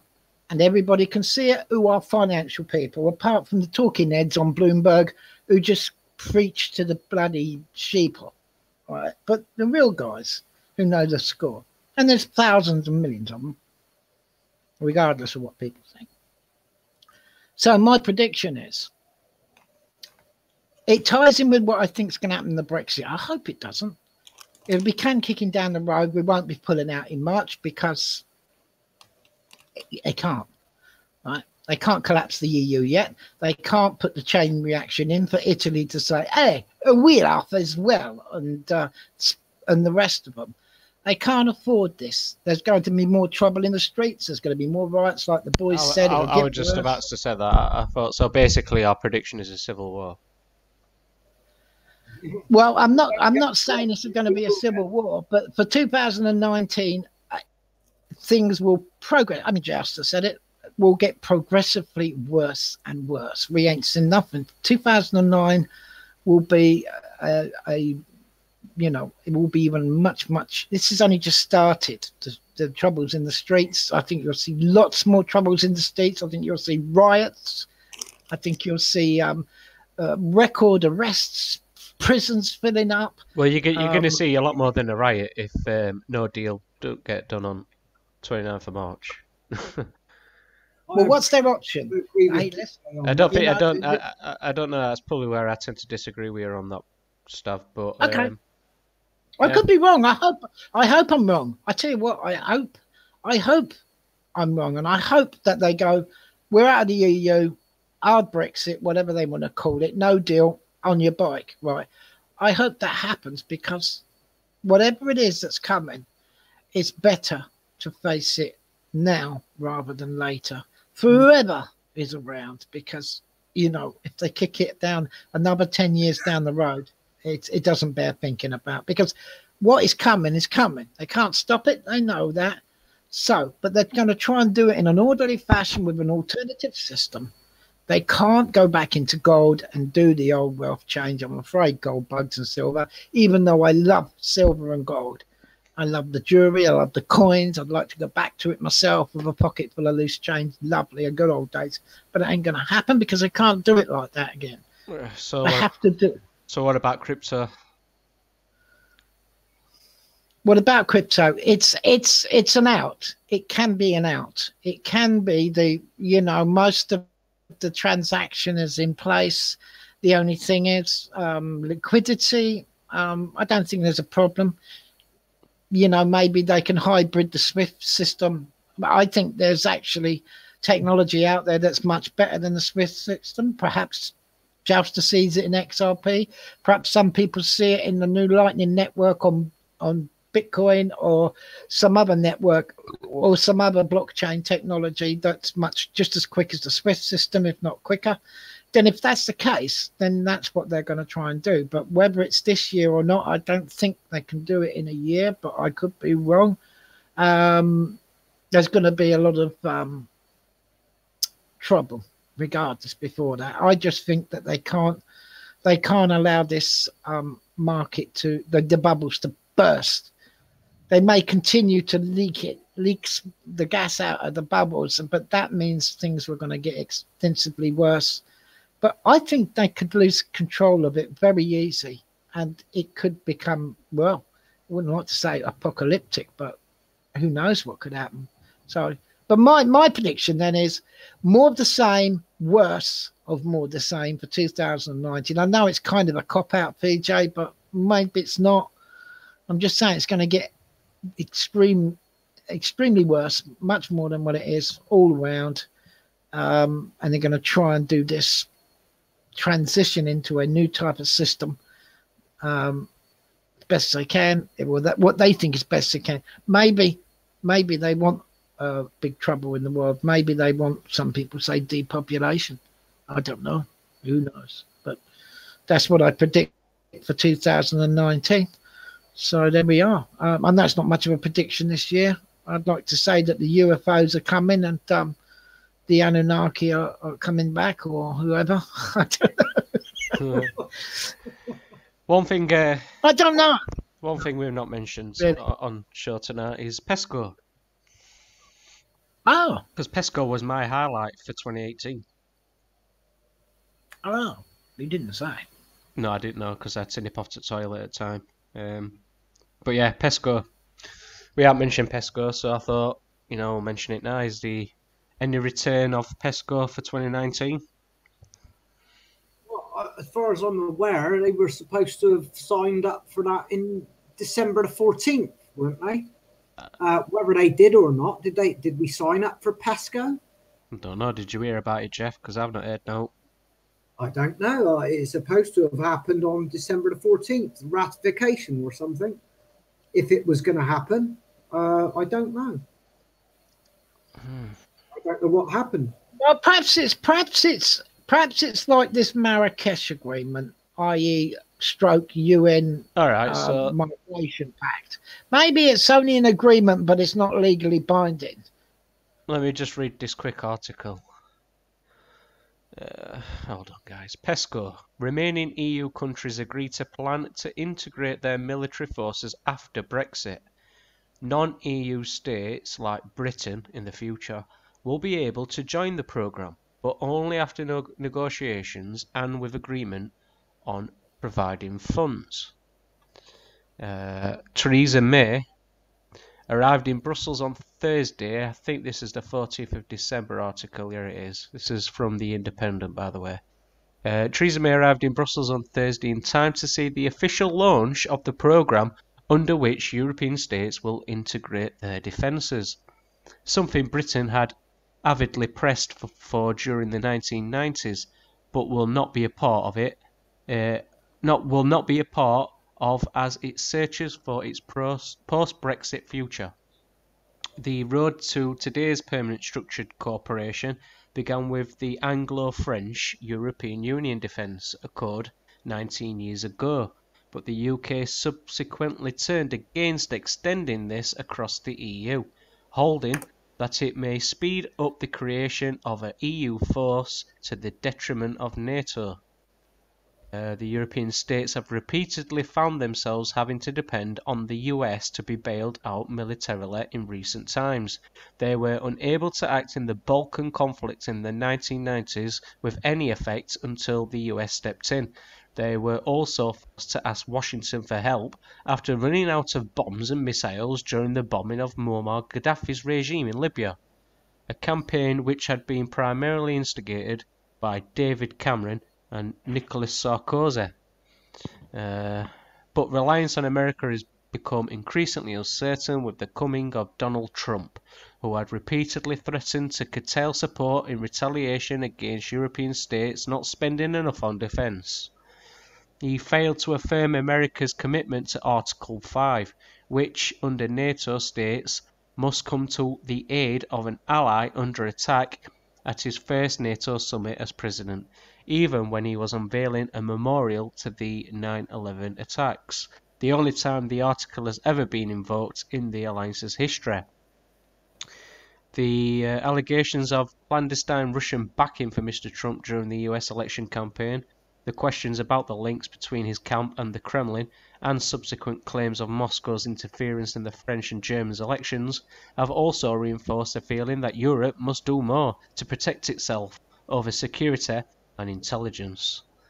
Just skipping through this now, trying to pick out bits that we may not have noticed over the last couple of weeks. Especially with this yellow vest, it threw me off a little bit actually, off other things, but yeah, it don't look like any more in this article, Jeff. It says we also don't know what the composition of a British government will be, even in the near future. The feeling is that PESCO will go ahead without the UK being factored into the equation for the time being. So that's where it ends, that article. Well, I think that's good news then, basically. So we haven't made a firm commitment to anything. But what did you not notice in that article? It says until after Brexit, until March the 29th. Well, we'll have to wait and see for that one. Yeah. I'm hoping we won't. Because so I've answered my own question. Are we going to see a return of PESCO in 2019? And it's obviously yes. Yes. Well, we're going to see a resurgence of something to do with that. Maybe another vote on it with Parliament or something along those lines. Not absolutely certain, but I'm hoping we won't become a part of this PESCO unification, military unification strategy, because, I mean, if we're going to be an independent nation, we're going to need an independent army of our own. And of course, if we hand it all over to the French and just say, well, here's our army, do what you like with it, then, if we've got no control over our own, if we're going to have control over our own destiny, so to speak, we're going to need our own army, and we're going to need our own military force and everything else, weapons and what have you. So I'm hoping Brexit will all go well, and hopefully it'll get thrown out. If it comes back up after March, on the agenda, I'm hoping it'll all get thrown out with any luck. Yeah, I mean... the defendant's very clever at keeping its cards close to its chest until the right to the last moment. I've noticed that they're very good at doing that. It says in this article, it says we will be able to join the integration program, but only after the negotiations. An exception, with agreement on providing funds. So I'm taking it that they're expecting us to pay towards this EU army if we want to be a part of it. And his British Army motto, which I think it still stands, is be the best. So if we've got no British Army, then they're not going to be very good, are they? Yeah, very true. Like I said, they play their cards close to their chest and they leave everything to the last moment. I think what the British are doing, now, you see, the British are very clever. They're very clever how they do things. And I think they've already got it sussed. I think they're gonna dump it right at the last moment. This PESCO thing. That's my feeling, because I think they're. I think the plan is to basically kill off the whole EU thing. The whole EU project is a massive failure anyway.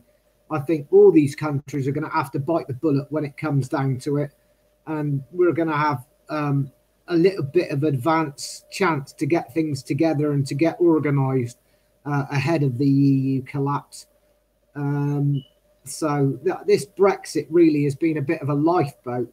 And to be honest, I think it was a bad planning by Mrs. May and the Tories that wasted so much time on EU negotiations. They really have. What they should have done was just left and then let the EU come crawling on all fours on our terms. That's what they should have done. Theresa May showed her weak hand in negotiations, and it was a disaster. Because we've known all along what the EU's like when it comes to negotiations. They don't like to change. As far as they're concerned, they don't like to give ground on any of their policies. They say, well, you can't have this without that. You can't have single market access without free movement of labour and people and blah, blah, blah, and all this sort of stuff. They don't like to give way on any of that. They never have done. David Cameron walked away from negotiations before the referendum and that, and he got nowhere with them. He got absolutely nowhere with them. So, you know, I think it's a couple of years wasted. As far as I'm concerned, we should already be on the road to recovery now. And unfortunately, it's all been kicked down the road too long. So I'm hoping they're going to get their act together now and get on with the job in hand. And I'll just finish this article off because there's a bit about Boris Johnson on it. It says the UK has indicated that it would like to cooperate with the EU on this issue. Boris Johnson said last month, open quote, "We'll be looking at the new European plans for defence and security cooperation, like a flying buttress to support the cathedral, and we think there is a lot of promise in the ideas and we will be backing them up. However, there is a feeling among Europeans in the project that the continuing political turmoil in the UK makes any prospective plan by London uncertain. There is also a degree of scepticism about the British Foreign Secretary's pronouncements. The ambassador of one West European state said, open quote, "Just one example, this is a man who led a Brexit campaign which claimed falsely that 100 million Turks can come to Britain if Britain stays in the EU. Then after Brexit, he went to Turkey and said that Britain will do its best to ensure that Turkey joins the EU. So, there you go. I thought Stav might have something to mention on Boris and Turkey, but I don't know. I think that might be. Well, Boris's bloodline comes from Turkey. It's called Kemal. His great grandfather was part of the Ottoman Empire. He was quite high up in the administration of it at the time. That's the connection with Boris Johnson, whose real name is Kemal. It's a bit interesting and fascinating how they perfectly find these people and put them in these positions and get them to do these certain jobs. Don't you find that absolutely fascinating stuff? Well, yeah, there's another string to his bow as well, Mr. Boris Johnson. Oh, yeah, definitely. His dual citizenship of British and American. Yeah. He's born in America. Yeah. In the USA, so he has dual citizenship. So there's another string to his bow for whatever you want to find out about what he might be holds in future for Boris Johnson, I guess. He's got to be well connected. So there we are. Even his family history is interesting. Yeah. I'll tell you one thing I found strangely coincidental is when the Tories called that snap election and the Tories lost a bit of ground to Labour, and they had to form a coalition with the DUP. That's strangely coincidental because of all this Irish backstop thing. I find it all a bit, a bit weird because the DUP is, of course, the Northern Ireland government, isn't it? Or the Northern Ireland, one of the parties of the Northern Ireland political parties. They had to form a coalition with them, of all people. I find that all very strangely coincidental. I wonder whether anything's going to happen with the DUP. Time will tell. We'll have to see what's going to happen. I mean, technically, the DUP could dissolve government, couldn't they? If they pulled out, at any given time because they have a disagreement over something. Well, they have 10 seats, which would be hard to find from any other party. So yeah, it would be a general election. You would end up with Labour. it could force a snap election, and then Labour could sneak in or something. I don't know if that Arlene did do anything. I don't know whether they were. I think they've been paid off basically. The DUP by the Tory government. I think they've been paid off. Oh, they gave him a billion or something, didn't they? Whatever it were. Yeah, I think they just paid him off to sit in the background and look pretty and do nothing, sort of thing.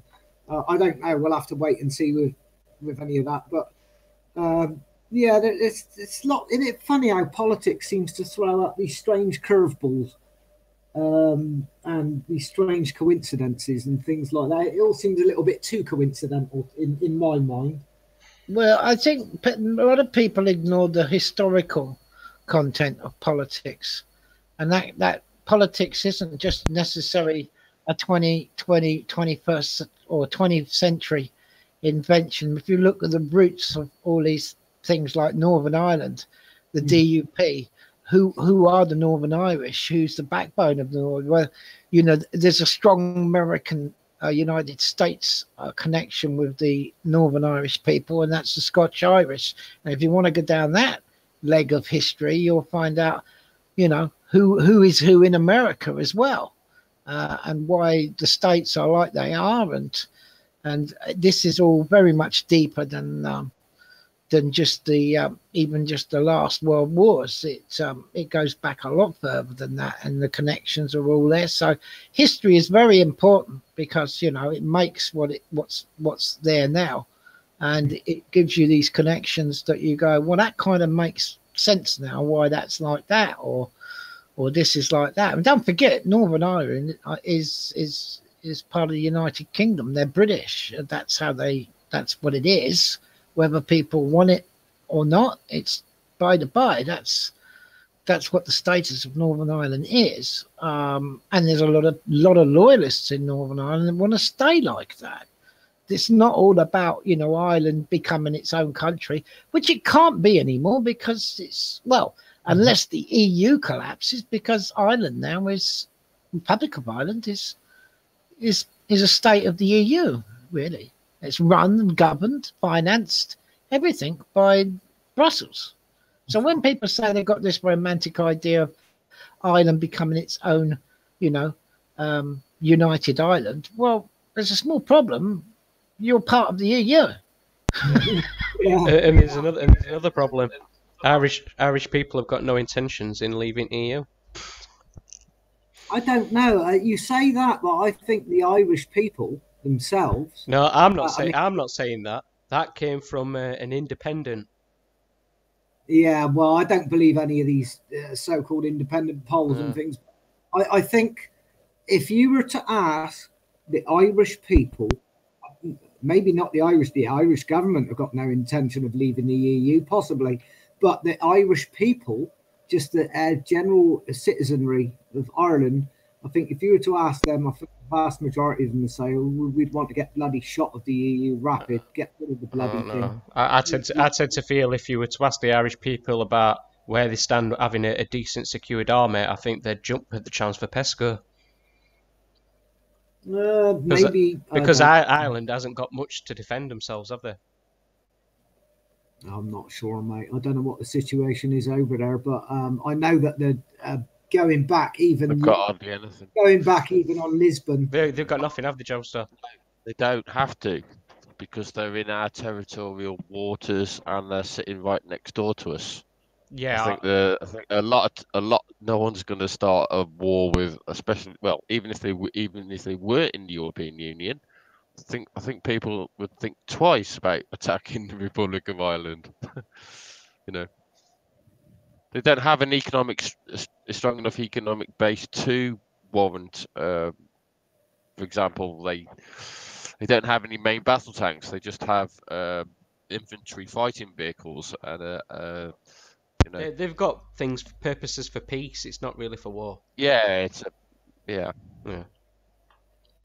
Right, any final thoughts? Because we're getting close to wrapping up tonight's show. Just one more little thing about Ireland, the Republic of Ireland.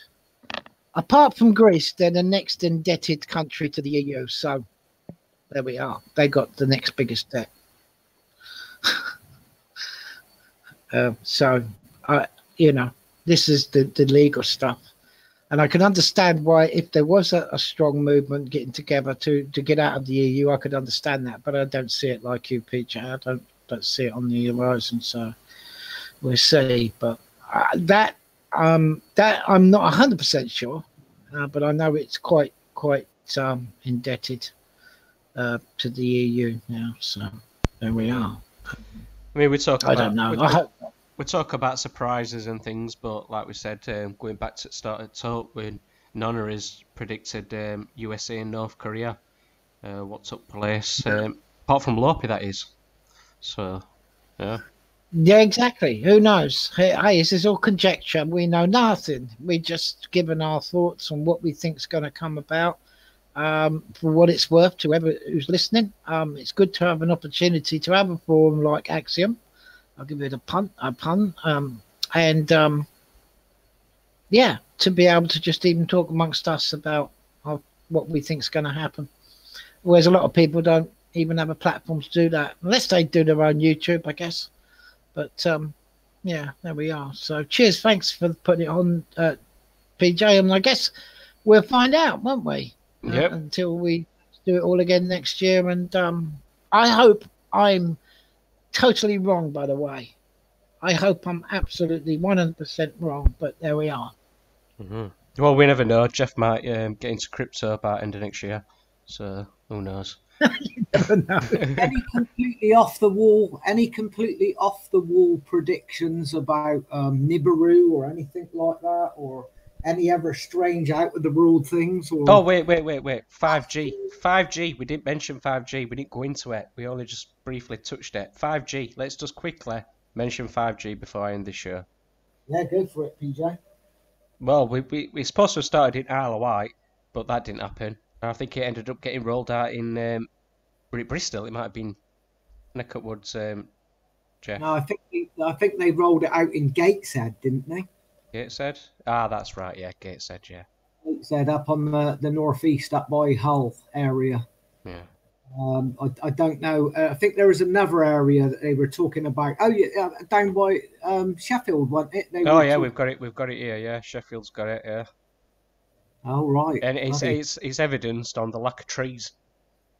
Because they chop all the trees down before they roll out the 5G, don't they? Yeah. Yeah. That's right, because they have to put up lots of powerful transmitters and things.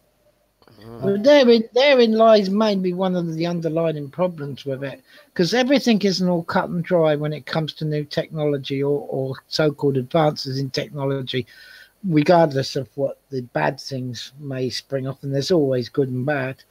That frequency that they're going to use this at, there are problems. There are problems. It's not easy to transmit and receive high microwave signals, because, as you've just mentioned, if there wasn't too many of problems, why are they taking down all the trees? If the trees can block the signal, these things are not always cut and dry. I don't think it'll be completely in place, if at all, until we're into the 2020s. But then that's my opinion. I don't think you're going to turn around at the end of this time next year and say we're all on 5G, because I don't think the technology is that set in stone as regards that, because know. I think I'd put it on par with universal credit. I think it's going to take as long as that. Or what you mean, the universal basic income? No, universal credit. The universal credit, not to be confused with the UBI. Yeah. But I think it's going to take as long as universal credit. I mean, from what I've last read, they're talking summertime now. Well, they still haven't rolled out all the universal. No, they're talking summertime next year now, Jeff. It's been put back again. So good. They can keep it. But whatever, everybody's worse off to the tune of about 50 quid with the universal credit. So. In some areas, they make out like you'd be better off as well. So certain people would be better off with it, but I don't know. Anyway, any other quick final thoughts before we close off? Any fracking predictions?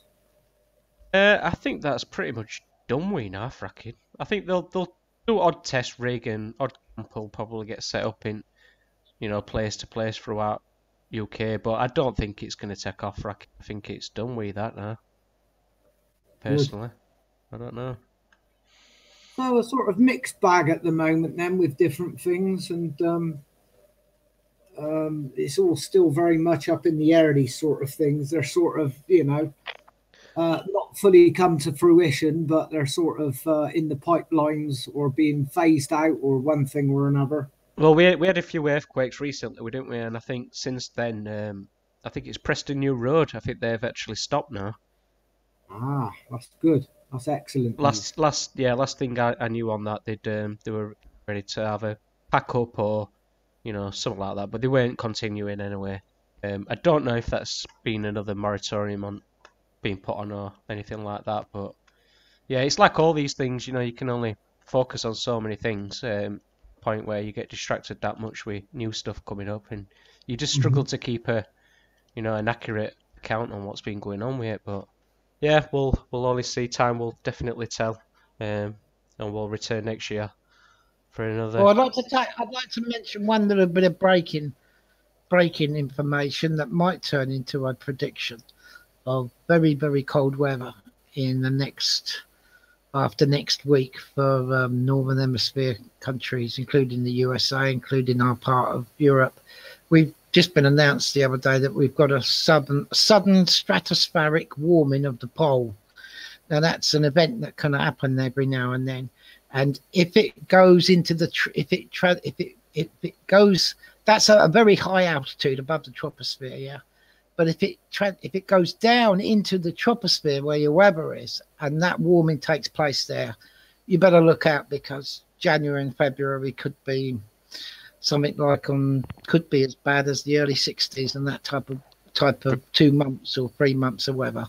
So that's just it don't always turn into a severe weather event for the northern countries, but it can do. It has happened in the past. But they've noticed that if you have this sudden stratospheric warming, which is now confirmed, I think yesterday or the day before, that's happened. If it transfers into the troposphere, then look out. You could have 4 foot of snow, and you'll be shops will be closed, and it'll be hard logistically to get about. So, just a little heads up. It could be a prediction. It may not happen, but it's 50-50. Making me shiver with the cold thinking about it. Do you want to say something, Joseph?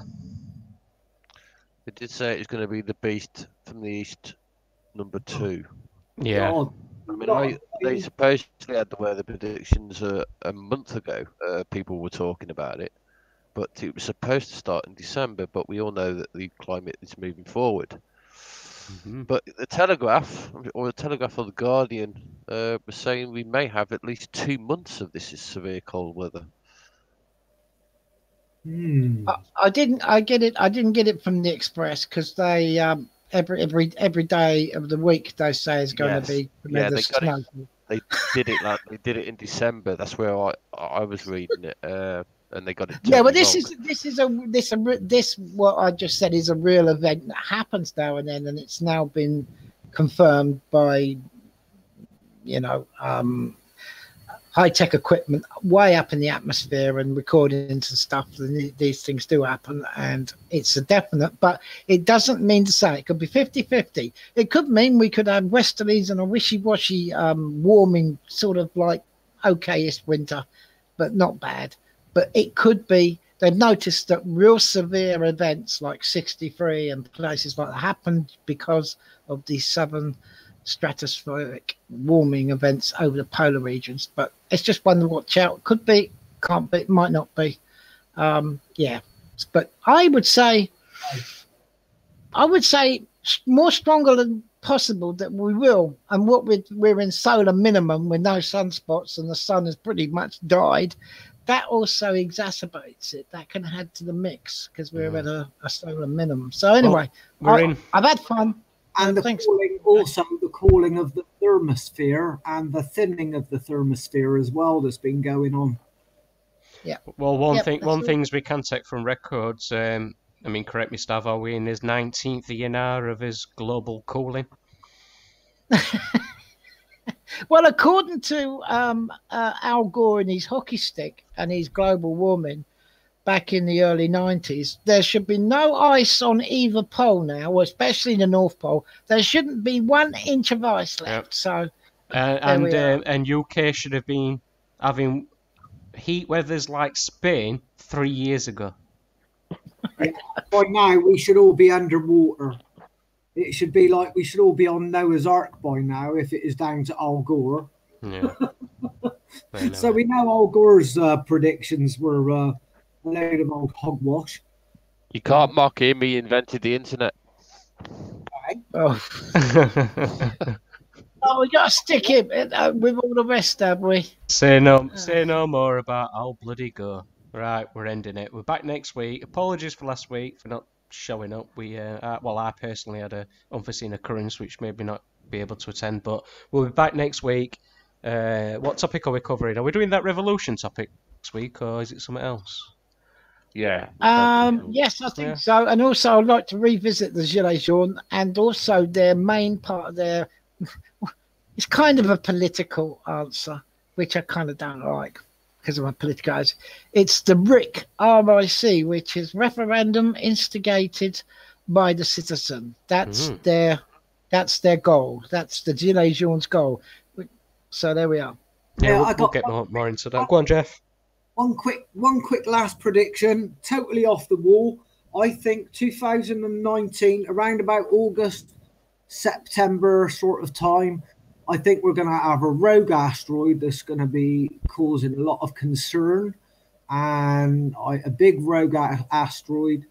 And I think it's going to be a close miss. I think it's going to be a close miss, but it's going to be sort of in between the distance from the moon to the Earth, somewhere in between that. So less than 250,000 miles away. Could be a close one. Now, it could hit either the moon or hit us or something like that. But I think it's going to be a close miss. Just off the top of my head, there you go. I was just going to ask, where did you pull all that from? But you've just out of the blue. I just pulled it out of the blue. So August, September time, I think. Something like that. I think we'll have an asteroid. Can we just extend it very briefly? As regards self-resolutions, if you believe in such thing, I'm going to play a little bit more guitar. I'm going to do a little bit more painting and drawing, and basically visit the arts a bit more in 2019 than I've neglected in the past 10 years. So there we are. That's my resolution. Brilliant. I've got a New Year's resolution to quit quitting. In other words, do more of the same. Plenty of smoking, plenty. In fact, I'm going to take up drinking again and pick up some bad habits. What the hell? You might have to get rid of your car, Jeff. Right, we'll be back 6th of January 2019 for another episode. And it's, go on, remind me, Jouster, Consequences of a Revolution, is it? Yeah. Yeah. And we'll be back Sunday, 7 o'clock for more Axiom Flux. Take care. Good night. Cheers. Cheers, guys. Bye.